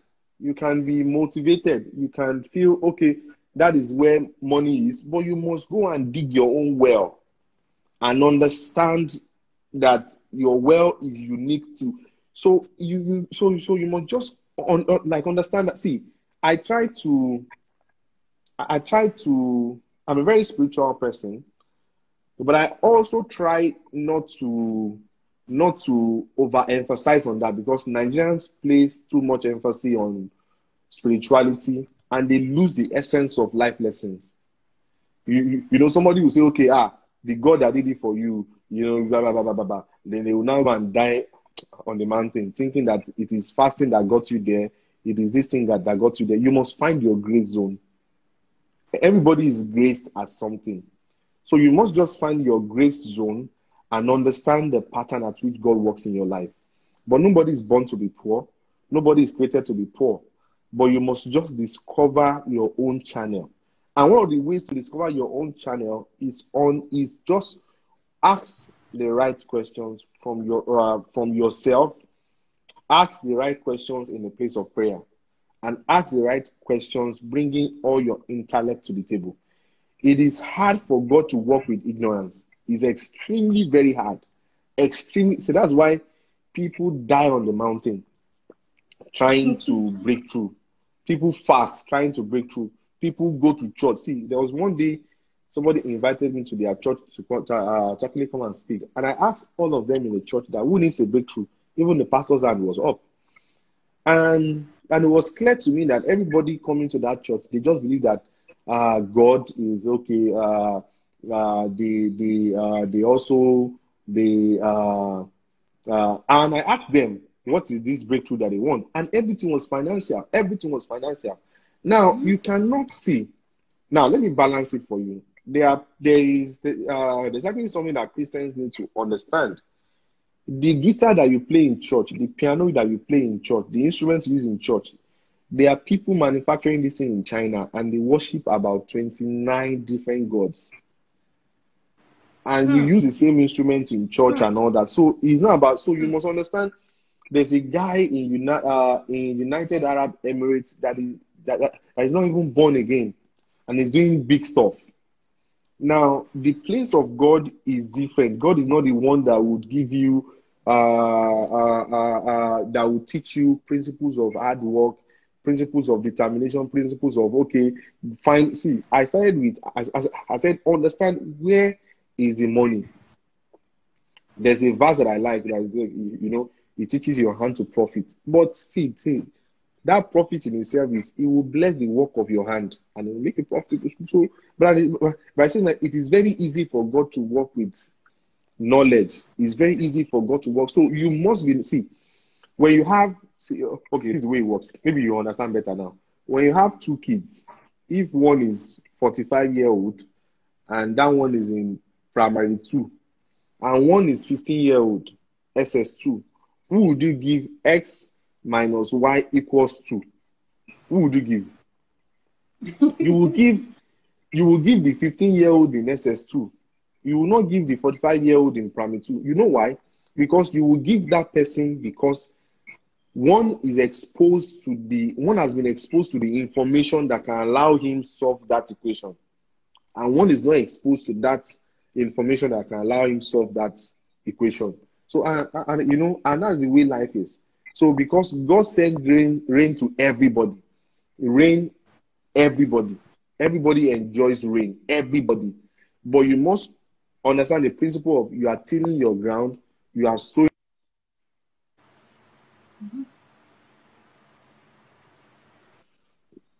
Excuse me. When rain comes, it is easy for people to see that you have sown seed, so that you are the one that will enjoy the effect of that rain, rather than you just leaving your farm with all the bush, with everything. You might not even notice rain at all. But if you've done your part, God is the only one that can bring the rain. And that's what, all this is all about. So, but this was my own journey. People think that they can also repeat your journey. No, it's not possible. And then they can picture yourself in your journey. But you must understand that part but don't try to say, okay, you want to go into 7 days fasting and prayer, and then you are doing yourself more harm than good. Because see, this thing is not, God is not wicked as some of us think he is. So but we must understand the place of balance, because I like people to balance things. Don't use Christianity to now, because people disguise under that party locks, which I really don't like. Yeah. Thank you for that amazing, that journey. You can't even the story cannot even fit in a book. It's too much for a book. Another question I have is, how did you feel when you found out about being listed on the Forbes 30 under 30 list in 2018? How did you feel about that? In 2 minutes. Well, see, someone has asked me before that when I become a billionaire, how did I feel? Now, the truth is that throughout my journey, there are things that I would only have disappointed a lot of people that used to know me back then in school if I'm not where I am today. Because there is something that I practice, and it's a secret that I use. It's a secret weapon that I use. And what is that weapon? You will never catch me say anything negative about myself. See, when anybody tells you you are Olori Buku, Aye Onida, things like that, see, trust me, even if it's Babalawo and he has used all those red Yoruba things, that thing can never happen to you. It will only happen to you the time you start saying it about yourself. See, I pressed calculator so much that I've seen the billions, even before the billions started coming. That my mom would tell me that, my mom used to say that back then. Even when I speak, so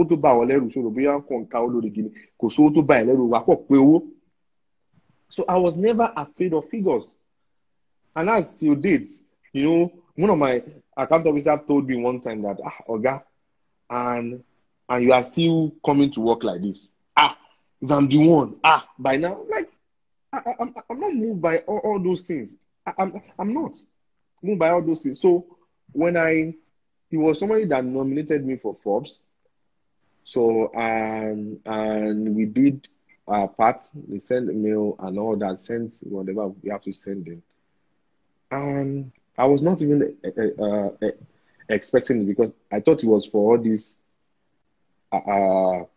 Ajebotas, people like DJ Copy and all of them. So, just me. This guy just from Abuja, just trying to. So, when I saw the results, I was in the bathroom. And then my PA called me and said, they sent a mail. They said, what mail that you got in? Yeah, I was happy that I got in. But actually, funny enough, I didn't feel any much difference, actually. It was just things that I guess one way or the other, I have seen some things just happen. And didn't really... I was happy about it. The fact that, it's something that's significant. But nothing really did anything. You're already rolling in billions, so it didn't matter. Nice one. Okay, so another question I'd like to ask, and this is a very, very intimate question, and I'm happy I spoke to you about this before bringing it up here.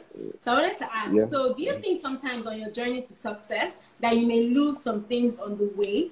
Because I did some research and I saw that you were either married or you were in a relationship before and it broke off, and before you found love again, and now you're married again to Bella. So do you think that on your journey to success, because even on your journey you've never mentioned anything about, I know you've mentioned one girlfriend in the past, but you've not really mentioned anything about wife or girlfriend and stuff like that. So I know that that has happened in the past. So can you take us through that journey? And because I know that it happens to some people. Some people get divorced, when they're chasing success. Sometimes it just happens, and it's not anybody's fault, and it's okay. Obviously, God hates divorce and all of that, but you can't kill yourself, you can't blame yourself, you can't.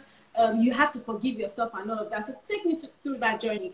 Do you think it's true that on the journey to success you may lose some things on the way? Okay.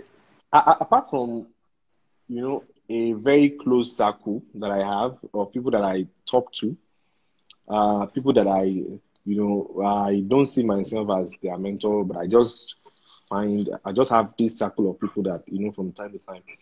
I've never shared this story publicly.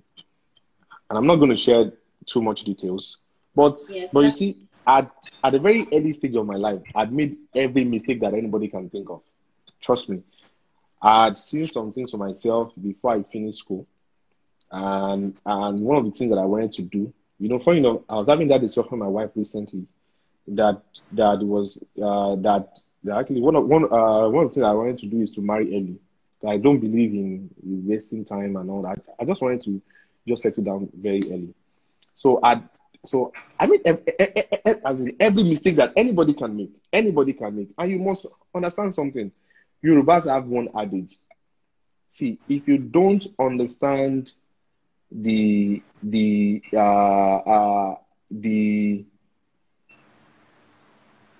how life works.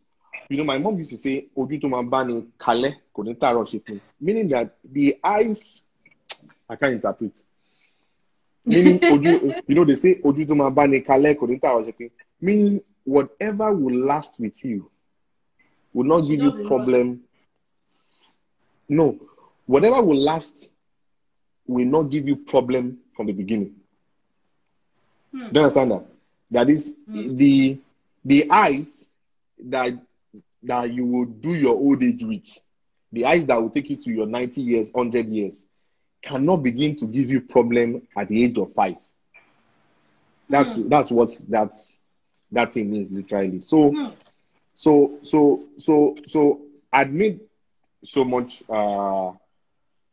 mistake, and I remember then that, oh yes, obviously that was actually one of it. So, but some of us hold on to things, and we feel that we can't find our way back.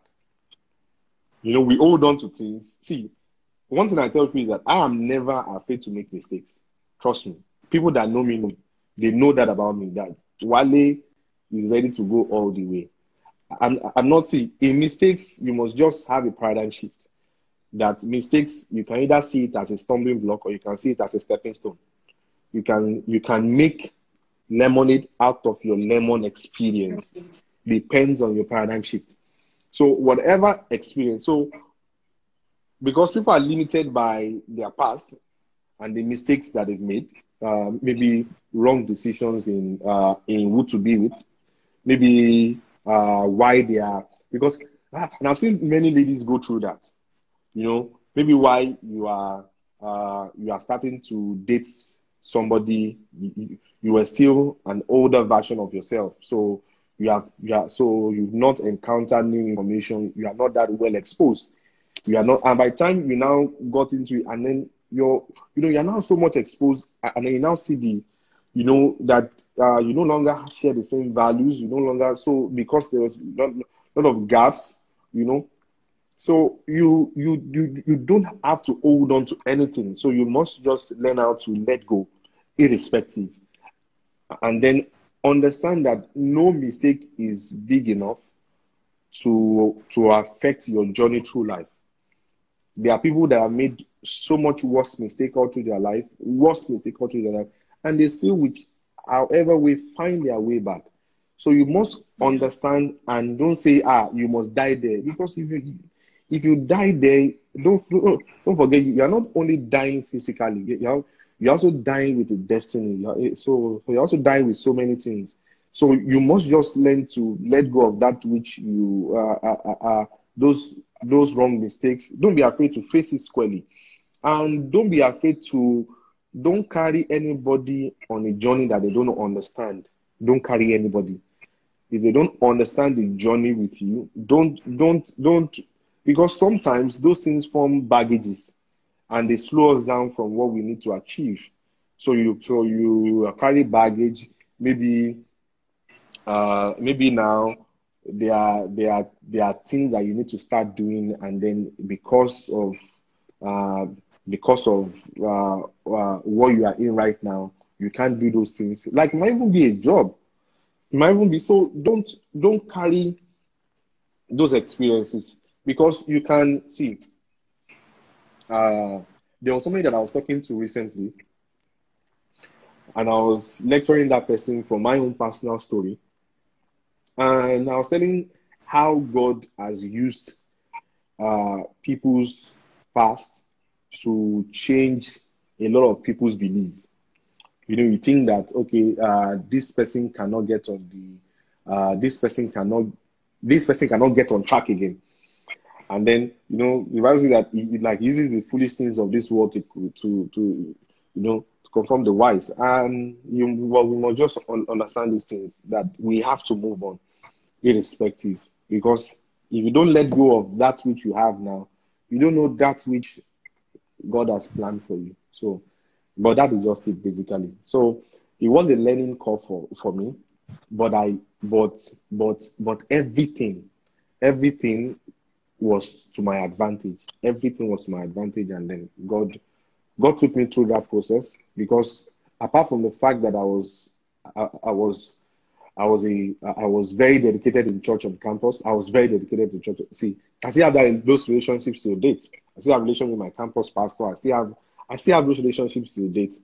And then you must have people that you are accountable to in your life, who can tell you it's okay to fail, who can tell you that it's okay to start again, who can tell you it's okay to go through. So you must have those support structures, and you must be because when you're accountable to people, you are also 100% open.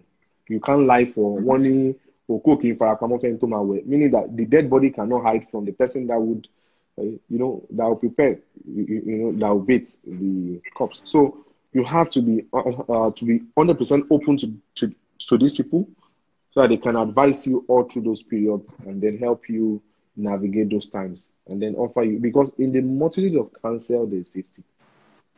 In the multitude of counsel there is safety. So wow, pretty much like that. wow, thank you for that response, because a lot of people, they feel bad if they, like, once they go through something like that, maybe a divorce or something, like their life just dips and they don't really know where to start from. But I just wanted them to know that it's okay to fail at anything, whether it's business, sure. whether it's marriage. Just don't give up. You can give love a second chance, like Wale did. His wife is super amazing. I've met her. I love her. She's amazing. Yeah. So kudos, Biola. So another question I have is, what do you wish you had done differently? So do you wish you had maybe moved to Lagos earlier, or like, what do you think? What do you wish you had done, differently? Well, the things I wish I had done differently is, they are not as you're thinking it anyway. These are the things I wish I'd done differently. I wish that during my time in school, I'd given a lot of time to extra activities like date girls. So I never had time for those things. So I was busy through all school. So all through school. So I wish that I'd done, what all those other guys would do, had girls on campus that would, go out, and I never had that social experience. I never had that social experience. So, but on a more serious note now, looking back, really, I think that even all the failures were just part of an integral part of where I am today. So I don't wish that anything has changed. I started early, so I failed early. I learned my lesson. And by the way, guys, he's still 31, so he's still very young. He's my mate. Hey, father. I told Olo, I said, father, so, you will do it for me too. he's not like that. So I made all the mistakes. But if on the most serious one, one thing I think that I would have is to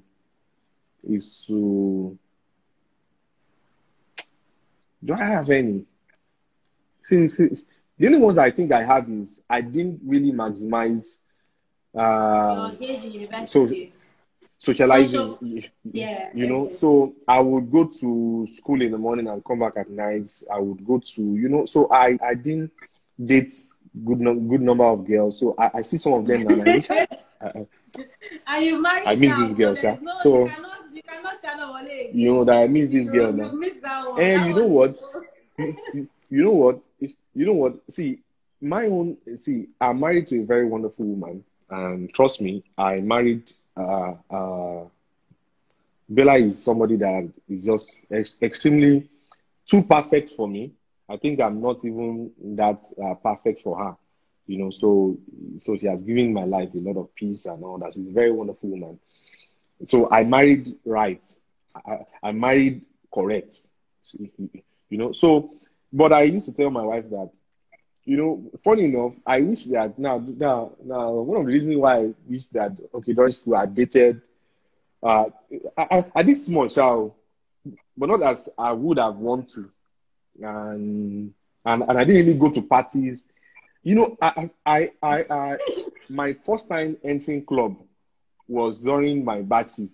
That was my first time entering club, and that was 2018. That was 2018. Wow. That was the first time I entered club. First time I entered club. So my social life like that. I don't like parties. I just, so I wish I'd maybe moved out with guys, go travel out of school and go to parties with them. But I guess it's kind of paying off now. So, let me just throw in this lesson. You see, right now, based on the virtue of what I do and based on my position, people believe that, okay, when you are here, you can do anything. So the principle that is guiding me in my marriage is not like, okay, because you can love your wife and still cheat. Trust me. Cheating has nothing to do with how much you love your wife. How your wife can be the most beautiful woman in the world, and at the same time, you still cheat with somebody that is. So, but these are the things that is governing my own hey, God, it's about my to own cut off protection. again. It's about to cut off again. So that means Really? you spend 2 hours. So it's about to come back. We'll have to come back again. So, guys, I'm sorry that we're taking you guys over 2 hours, because I've already told you that it'll be 2 hours. But I hope you guys are enjoying it and you'll come back. But we still have to come back because I'm sure some people still have questions. So if it cuts off, please just come back and join AGS Tribe. This is going to be the longest interview I've ever had. Gosh. But I'm enjoying it. I'm learning so much, and I'm sure the audience is also learning. So please, if it once it cuts off, because it's going to cut off in like 30 seconds, please just come back. And I want you to take it again when you're saying, oh, your cheating does not have anything to do with love. No, but I'm going to start it again from there, because I need to understand your trail of thought. Okay, because I'll now tell I'm you. start calling you. I will share. See, that simple principle, you'll be shocked at how you'll be shocked. Don't worry. Let me just say it after the. Okay, we'll come back. It doesn't okay, guys, come then, back. Then people will ask questions. All right, we'll come back. Okay. Yeah.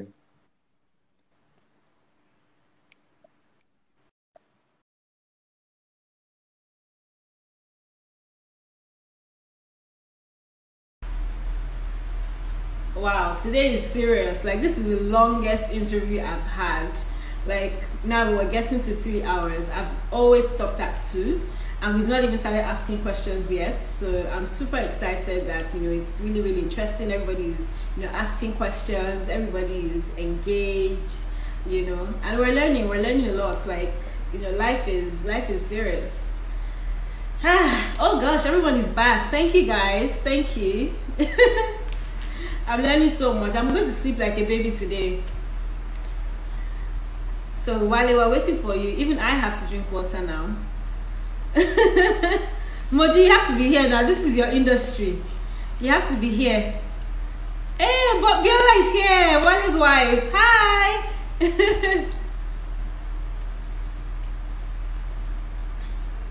Yes, so we're here. Thank you, Moji. We have our one-on-one on Sunday. I look forward to it. Our brainstorming session.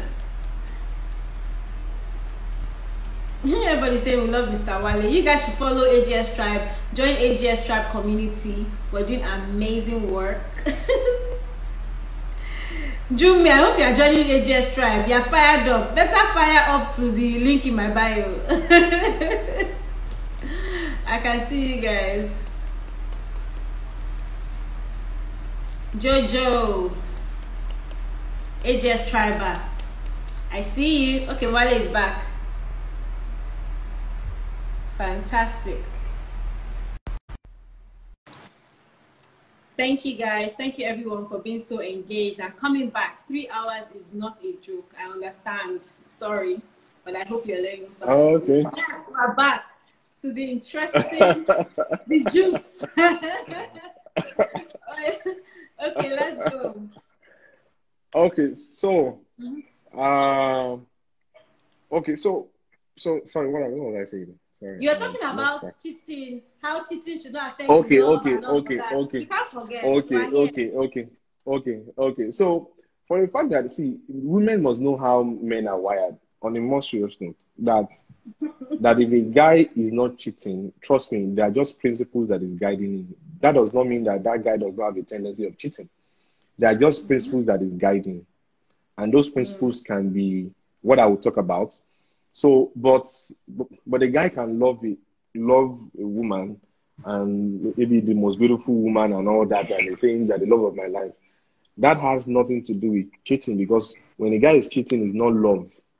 It's just body, like it just, So now let me tell you what is my own principle that is governing my own life when it comes to that. See, by the virtue of what I do and by the virtue of my position and all that, and social media is a very open world, and a lot of people maybe just see you and they believe that, okay, they can also have their own fair share of the cake.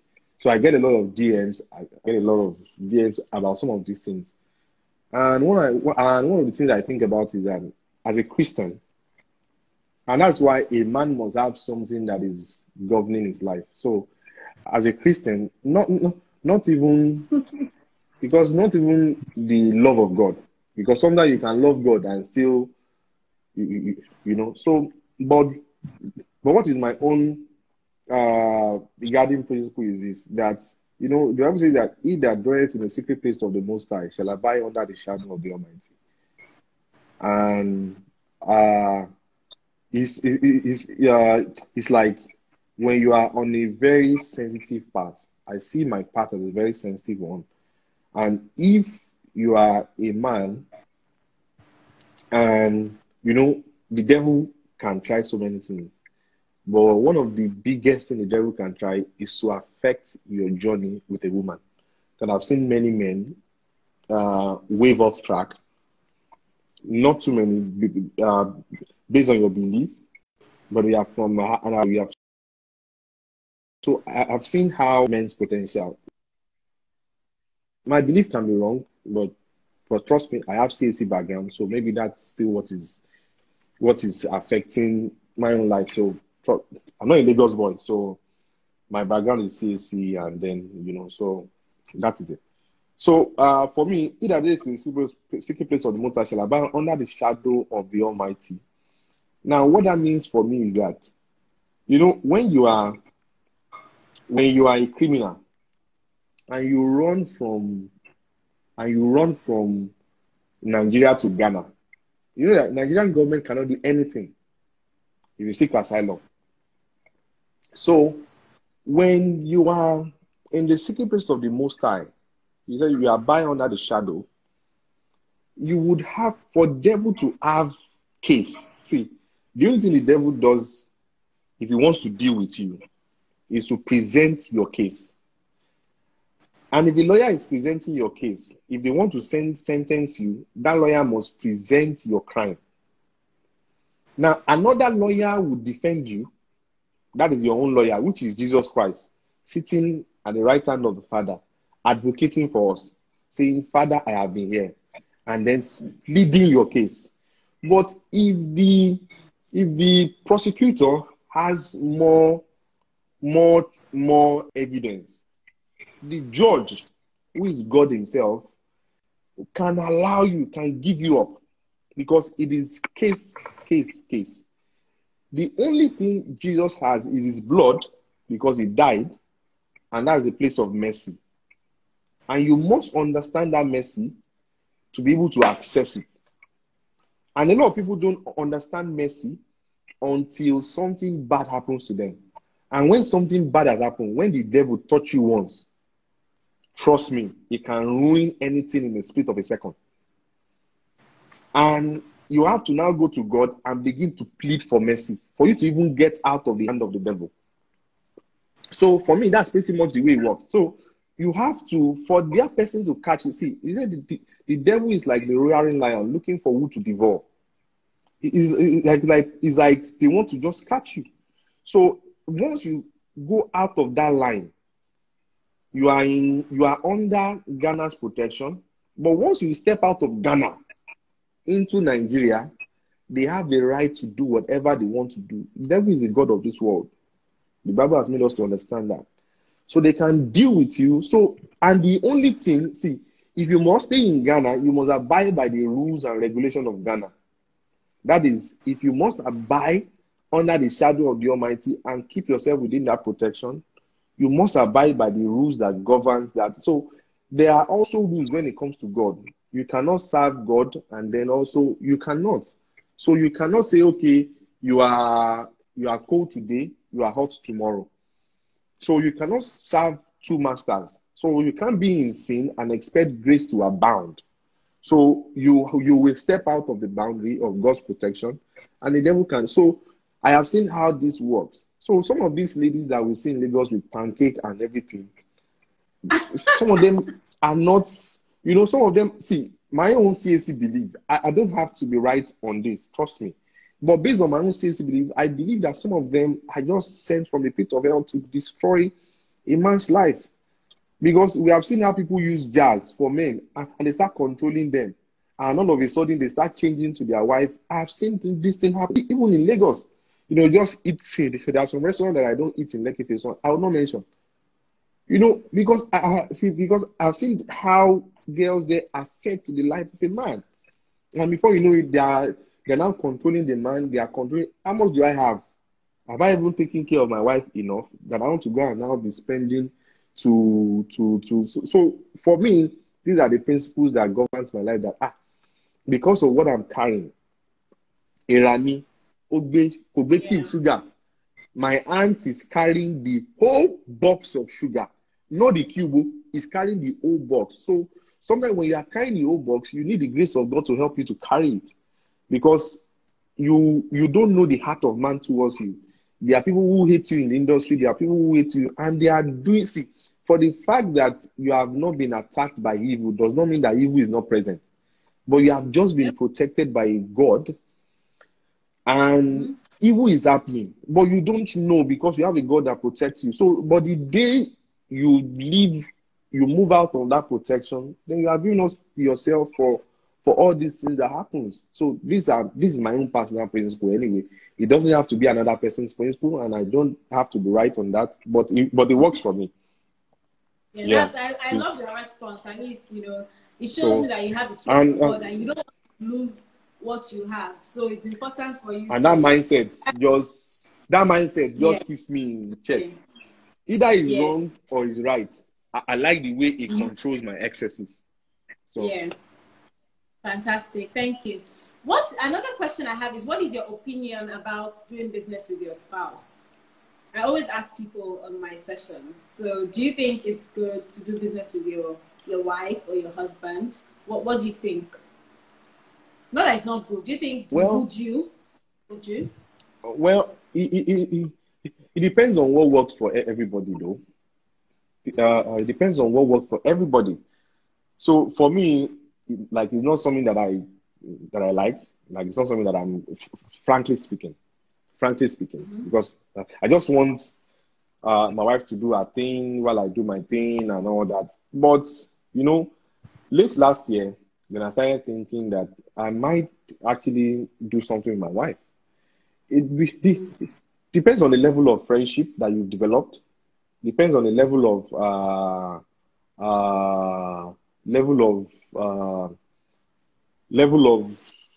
what will I say now? Yeah, it depends on the level of reasoning that both of you have gotten to. So you can both come up with a business idea, and then you do it together. But I'm not really a fan of it anyway. Yeah. Yes, of course, I can invest in a business. So, but I'm not really a fan of say, okay, because sometimes it might cluster your sense of judgment, your sense of reasoning, and all that. So you are not, because I have seen where husband and wife handle business, and the business doesn't really grow. And I've seen where husband and wife also handle business, and the business really grows. So it depends on what works for everybody. So you must just understand that which works for your family, and then use whatever works. So it depends. All right, thank you for that. Okay, and last question from me, and I'll open it up to the floor because I have more, but I'll only ask one more. So have you ever been in fact, I think you've even answered it. I wanted to ask, have you ever been in partnership with anyone, any of your businesses? Right now, is your business also, only funded by you and all of that? Uh, we've not been in partnership with anybody, but we have created subsidiaries within the business. Okay. But actually, currently now, land currently, as I speak to you, Landry is owned by myself 100%. So uh, until until we feel there's a need for massive expansion, we have gotten offers for people who would like to invest in the business for our equity. Also, my values are very strong. I've not received any money from any political class. As much as people carry different rumors about, some say I'm from a rich family, my parents are billionaires. Some say I'm fronting for one politician. So different rumors around. So, but we can't defend all that anyway. I mean, you So, but can't. There's no yeah, point. Yeah. so yeah, so there are different times that we've gotten offers personally. Uh, Even during election, I've gotten offers from people who want, and I said probably they don't know. So it is better they hear it from me myself that we don't practice anything. We have 100%. So our ethical standard guides us to the kind of, because even if you are doing some kind of deals with us, there are level of ethical thresholds that we have. So, but we've gotten offers from people who want to invest in the business. Last year, I turned down an offer for 3 billion for 10% of the business. So Wow. I don't feel that is commensurate to the worth of the business now, and I don't think it's time for us to Wow. sell. So, but it's something that if a business wants to grow in Africa, generally in the world, you can't run a business with me, myself, and I.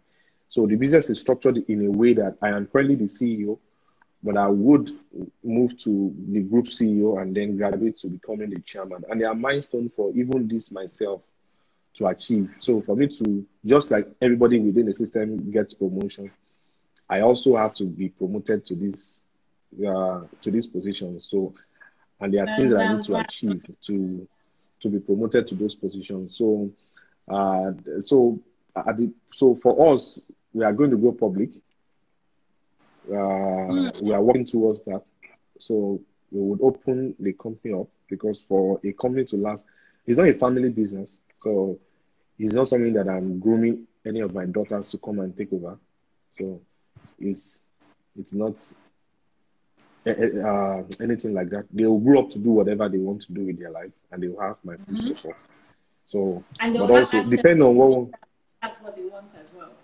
Yes, of course. Yes, if Yeah. they see that okay, they can be valuable to their to their father's business. Yes, sure, they can work within the system, but they're not being groomed for anything Rise like up. that. Yeah. So it's a company that is 100% that will run on the right business values and principle that can sustain a business, because the goal is.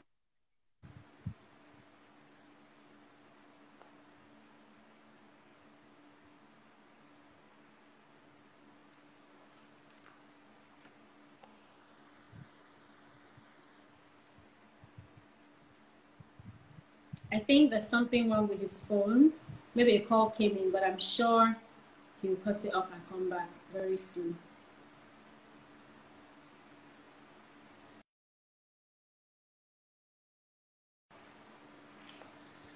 Uh-oh. Maybe I hope his phone didn't cut off.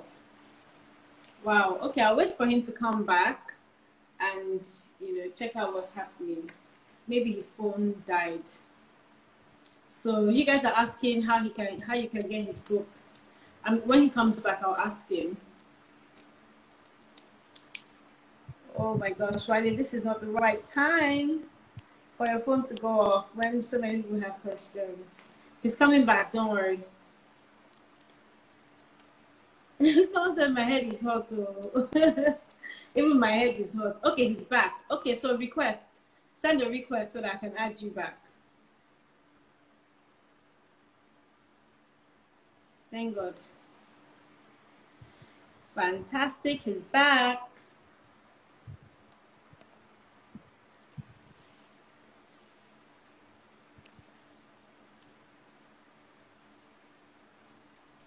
Okay, sorry for that. I guess I don't know what happened. So Okay. Yeah, you were saying something about your so kids it's stuff. yeah. So it's a business that will run on the. So I was talking about the vision of the business, which is to be a sustainable brand driven by excellence as a top leader in the industry sector with the largest market share. So it's clear to everybody because even a gatesman of land we can recite that. So the vision is clear. So we want to build a sustainable company that will stand at least for now from what we are seeing in our plans, 40 years. Then from 40 years we can decide whatever after that. So that's kind of business we want to build. Wow, fantastic. So now we're going to go into the questions from the floor. I don't want to ask any of my questions anymore. If not, we'll be here for 5 hours. So someone is asking that where can they get your book and how do you choose your team? So start the team question first. How do you choose your team at work? My team at work, Yes. I like to work with raw materials. So I like to work with people who are, because see, for you to fight a battle, David fought with people who are also from people who have been battered, chatter, people you know, people who are not balanced. So I like to work with people like that, people who have who have serious drive for success, who have, so I pick my team based on the zeal they have, and I've been blessed with the right set of people. I tell you, the people who work in Landway, they don't work for the company. They don't work for the company. They work with the company. They work as if, because the uh, the goal is clear. Anybody can become the CEO. Anybody can become the CEO. So it's not something that is okay that I so it is clear to everybody, but there are people who are really fall in love with the vision and who are working day and night uh, to put everything in place to make sure that we meet up different targets, we meet up our goals. So we are not waiting for anybody to disrupt our sector. We are the ones disrupting. So we are self-disrupting. So we are the ones directing and challenging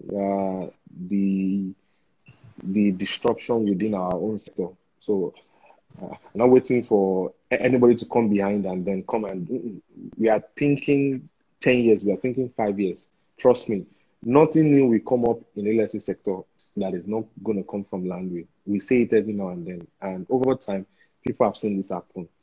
So, because that is the drive, we are self-destructing. So, the people, when I'm selecting team, I don't think I've checked anybody's CV in that office. What I ask you is what you've done before, what you are willing to do now. Can you do the job? And I move people from different roles. So we help people to even discover themselves. So we try them because we don't want to put a square peg in a round hole. So we want to put a square peg in a square hole. So we help them discover themselves. So I do more of the work of a coach, the work of a leader, the work of everything. So I'm not having, I know when to put on my boss cap. I know when to put on the cap of a coach. I know when to put up the cap of a leader. I know when. So, and they see different side of me, different. But one thing is constant. They know that I love them genuinely, and they know that I have their interests at heart. Because even if I'm going to sack somebody, trust me, I will sack you, and you will still love me. So you will know that this person has sacked me based on you will love me, like even when I sack you. So I'm that kind of person. So and we operate like a family. So when I'm selecting my team, I'm not looking at their. I say this a lot. I don't like working with all these people who have.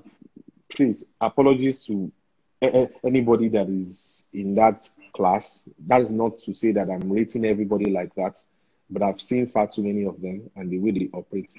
So when I'm bringing people within the landway system, I don't like people that their parents are very wealthy because they don't bring the right principles to the workplace.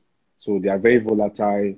They will tell you this. So they don't have that hard work principle in them because their parents are very rich. So we are the ones that want to hustle. They don't want to hustle because their parents have something bigger than even what you have. So they are not ready to help you go the extra mile. So I like to work with people who have something to prove to their to their to their village, who have something to prove to their lineage, who have something to prove. So who want to become a better version of themselves, and they want to become a story on like on their own. But that's why they say that I don't have people within the system that have extra good work ethics and who, irrespective of their luxury background, they also bring the right value to the workplace. So, but I've seen far too many of people within this category that they just, they come to work, you can't even talk to them. They just like, what are you saying? You will ever conquer the world. They are not ready to conquer the world with you.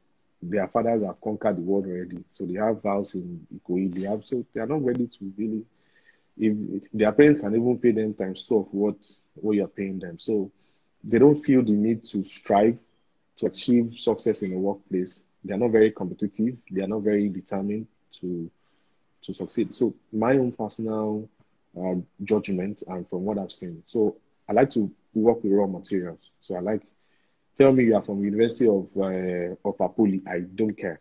I will not even check your CV. I want to ask you questions and I will give you opportunity. That is one thing about me. But I have zero tolerance. I have zero tolerance. I don't have room for, you must come to the workplace ready to stand on your feet. So not to, what this is, that helping people to settle in, onboarding. I don't have time for onboarding. You must find your place, like marketplace. So just get there, find your,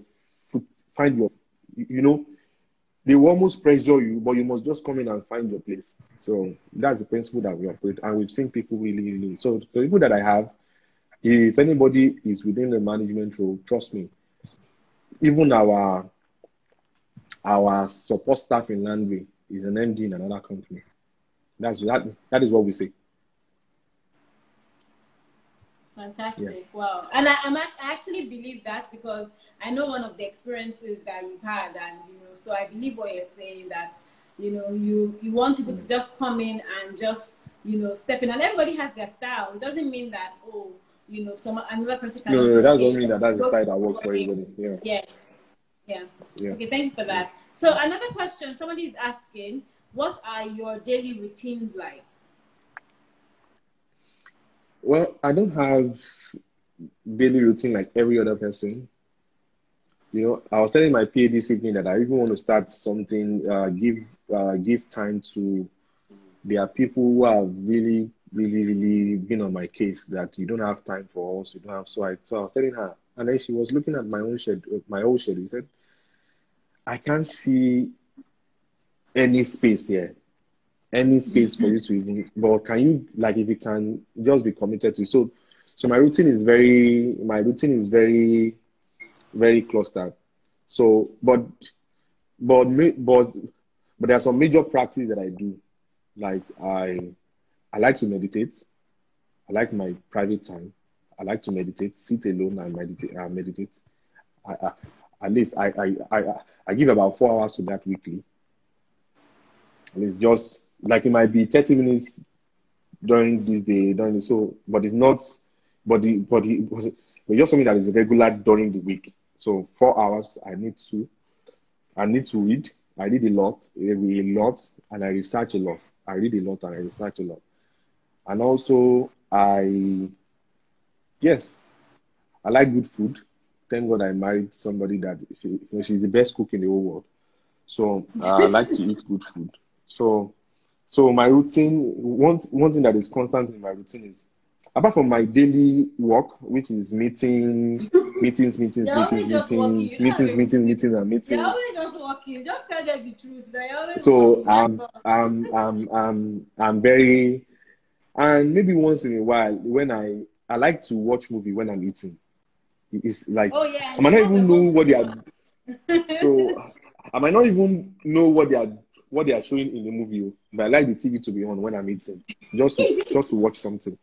So, but that's been my habit. But see, trust me, my life is more of work than any other thing. So it's more of work. Okay, then I do.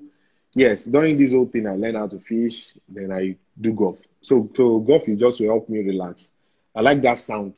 That's that sound. I like it. So Rich man I mean, yeah, game. you know, the way you walk. I mean, all around the golf course, makes you burn some fat and all that. So, but I eat very healthy too. So, but I like golf. I like that's like anything competitive. I like. Yes. Okay. Someone is asking that how can they apply to be part of your team? So are you an AGS tribe member? You cannot come and be chopping AGS tribe benefits when you're not a member. So if you're a member, ask me later. Okay, I'm joking. Wale, Okay. answer please. How can the Uh, person? well. I've gotten a lot of inbox as to mentor me. But I don't like the word mentor. Yeah, I don't like it's overused. And I don't like the word mentor. I don't have a mentor, trust me. But I just have people that I'm very accountable to, people that trust me. I said earlier that is in the motive of counsel, there is safety. So I have some group of people that I talk to on a daily basis, that I discuss with them my decisions. I just make myself uh, accountable to them. So, and somebody sent me a message that made me just change my mind. So that I'm not going to mentor, but I'm going to start. So my PhD is actually working on it on a network, but basically for people, for business owners, not about anything else, but just business and people in career. So just to network kind of, and then offer advice, leverage, because I feel that people need a lot of leverage in their life, and a lot of people have asked me a lot of questions that they think that is it's and these are things that is no brainer. It's just people don't know how to navigate some things, and it's not bad. So, and if you know how, you need to offer support, just like what you're doing. I mean, what you're doing is remarkable with AGS. I mean, I can do it. So it's really, really remarkable. Putting people together and then offering them that support, that really something remarkable. So I'm putting a network of people together, but just something that will be very valuable. Just leverage, advice. If you need contact, if you need how to do something, even if you need a leverage with your business when it comes to finance and all that, please don't come because of money, because you might not see it. So, but even if you need that finance, there are people who know how. See, there are people that young entrepreneurs think that there is no money they are not seeing investors. Trust me, there are people who even have money and they are looking for people they want to invest in their business. They are looking for people they want to invest in their business. I tell you, I am one of those people that, you just want to invest in great ideas. And we have these discussions among ourselves. I was in a circle recently, and they were discussing about, people want to, but one thing about African entrepreneurs, especially Nigerians, they want to, me, myself, and I, you can't have it the Wale way, you can't have it the Landway way, you can't I have it was like going to that. say, but you You have might to just follow need, me, myself, and I. yeah, yeah, but not everybody gets that lucky. So you might need Yes. to also give up a level of equity. You might, because equity. I, I asked a young lady recently that, do you want your business to grow, and you want this business to be significant, or you want this business to remain small? Which one do you want? She says you want the business to grow and scale. And for the business to grow and scale, she needs more funds to to pump in. So you can keep your business to yourself and say, okay, this is what and the business remains like that for years. Another person will come with money and then overtake you. What do you want? So these are the discussions that we'll have in this, and these are the advices that I'm hoping that that will put up. But you see something pretty much soon. Okay, fantastic. Someone is That asking, is those what that are are your following me, five? because I am private. I'm actually private, so I check people up before I accept. So I don't want all these Bitcoin, all these binary something, all those people that impersonate. So I check people up, and I don't want kidnappers. You can't even kidnap me. So I don't. So I check people up before I accept. So, so Yeah. Someone is just asking, some what are your security reasons. top 5 best books you would recommend? Well, I've read too much books that I even cannot. In fact, my head is clustered right now. But I guess something that is relevant now. Something that is I've been on about these 3 books since this whole lockdown. No, 4 books since this whole lockdown. But I have uncountable number of books. But I've been on these 4 books during this lockdown, and it has really helped me, and it's helping us direct out. This is, I don't know if you can read this. Reinvent Your Business Model: How to Seize the White Space for Transformative Growth. So it's by Mark W. Johnson. It's a very good book that is relevant to what is happening right now, because some of us might need to reinvent our business model. So we might need to reinvent and see.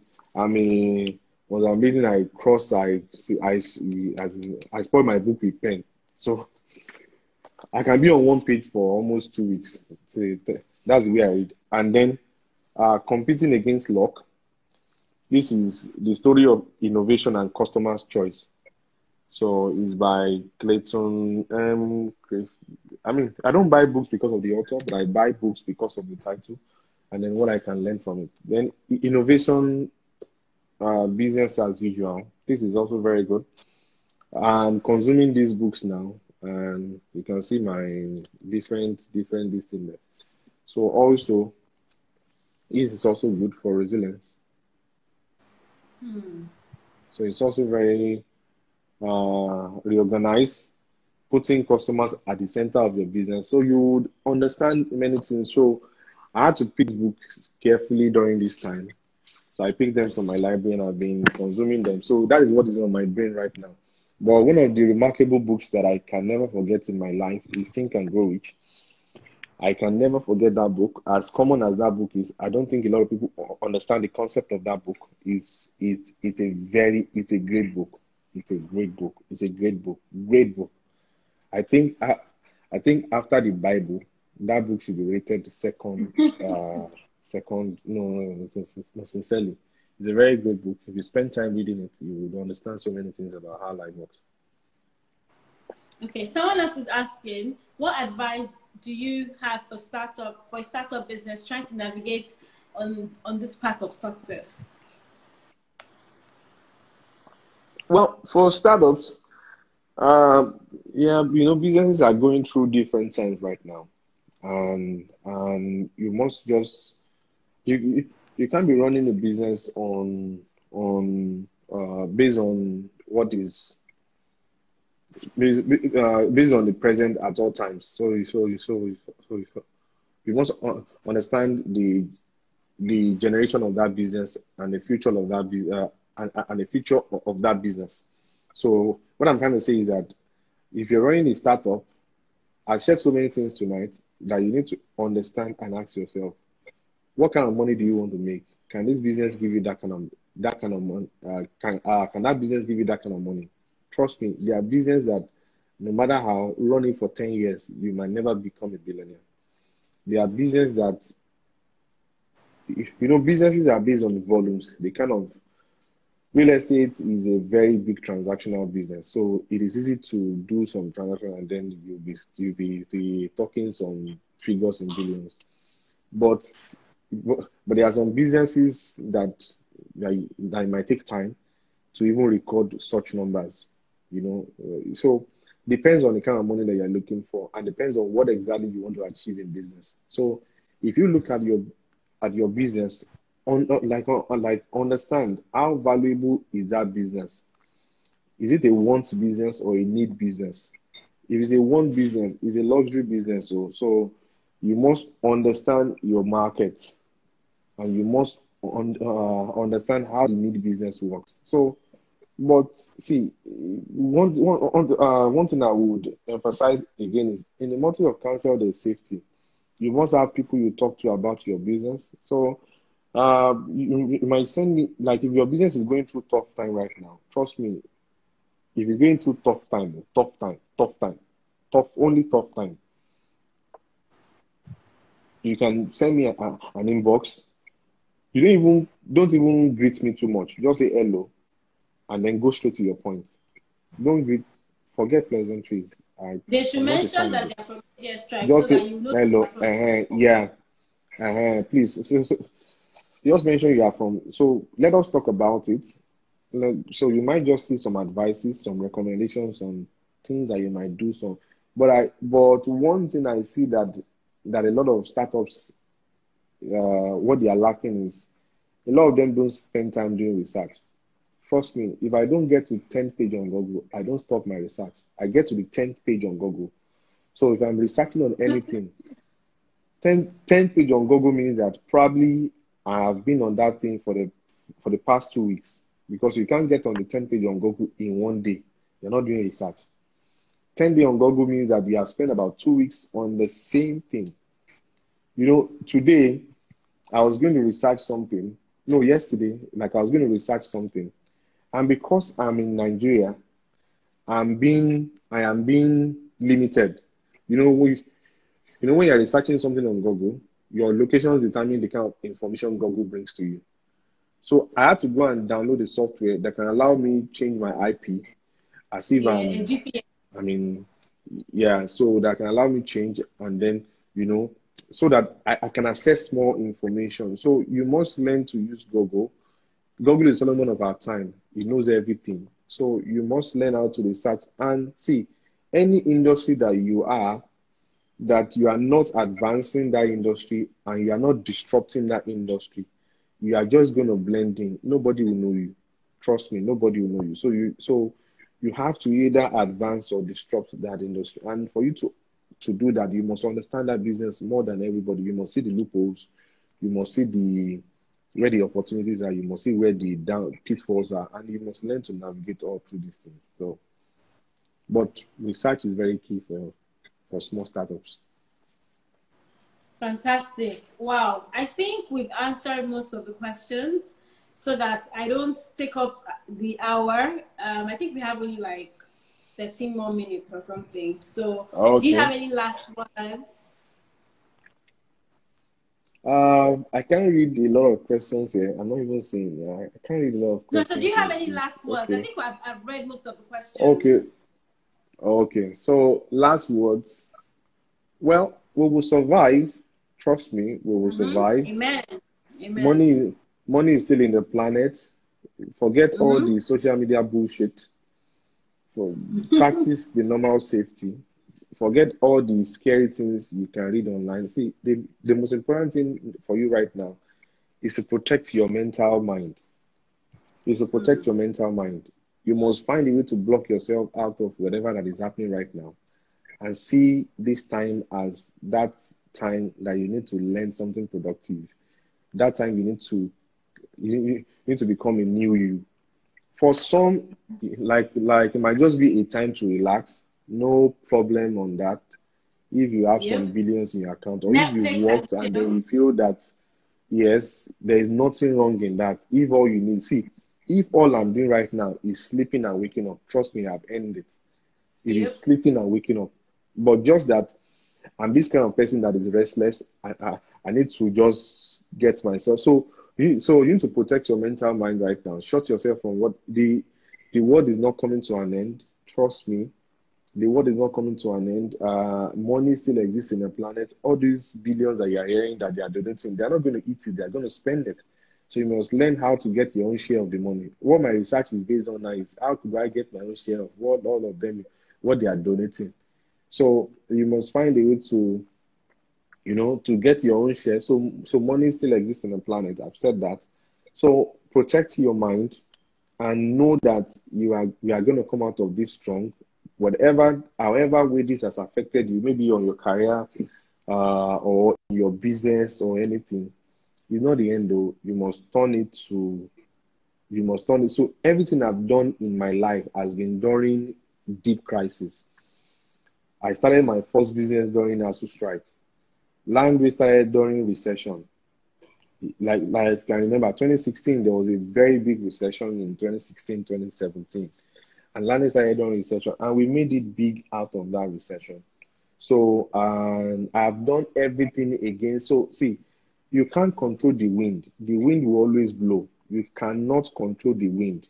You cannot control it. But you have control over your sail. And your tongue is your rudder. So you have control over your sail. You must design your sail in a way that no matter how the wind blows, it helps you get to your destination.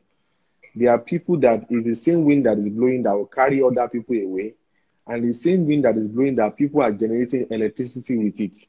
So you must learn how to generate something productive out of crisis. And that's the most important thing you need to master now. You cannot control the wind. Either you like it or not, COVID has come. I have 7 open tickets.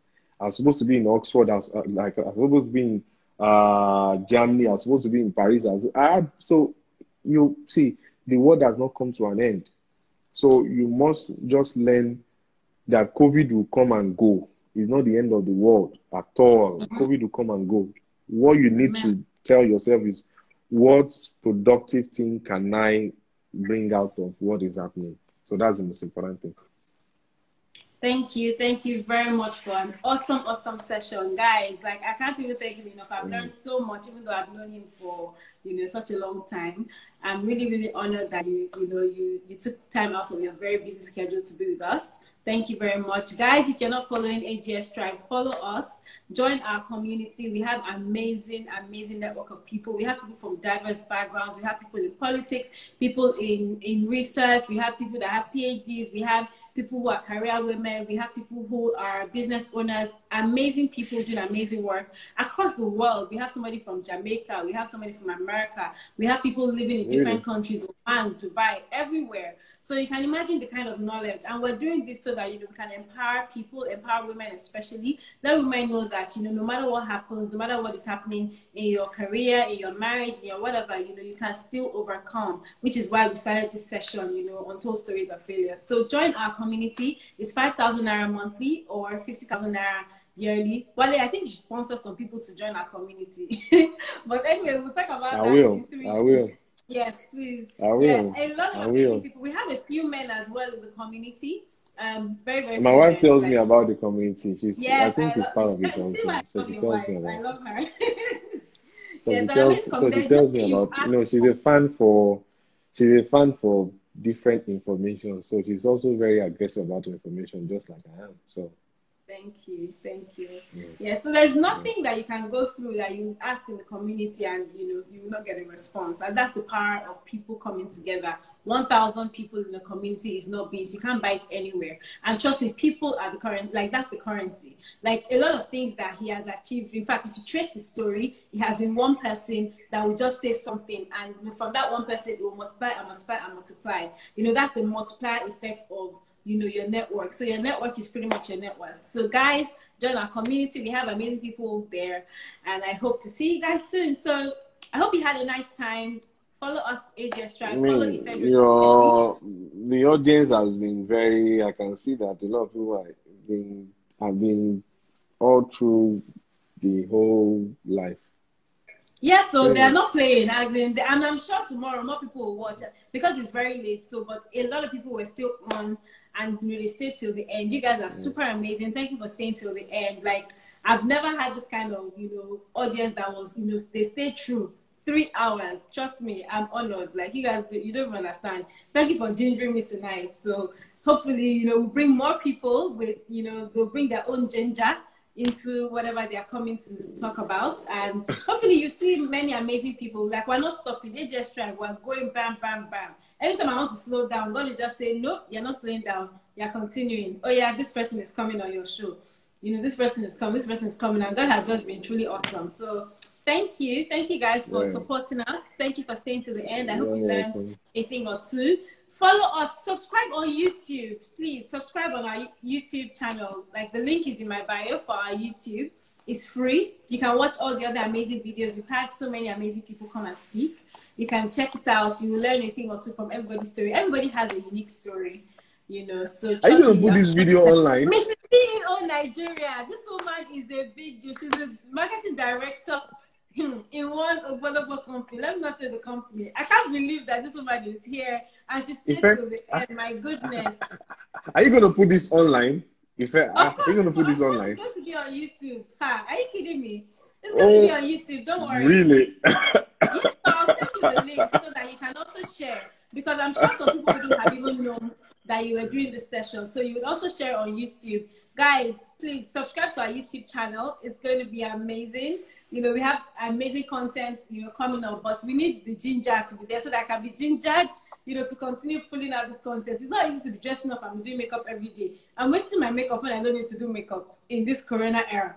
So you guys, you need to cheer me on. Give me the ginger. Subscribe to our YouTube channel. The link is in my bio. It's very easy. It's not expensive. It's free. Please, I'm begging. Thank you, guys. Thank you, Wale. Guys, good night. I will All see right. you No sleep, problem. Good night. everything, you know, and rest. Bye, All right. guys. Bye-bye. Good night. Take a picture. Don't go yet.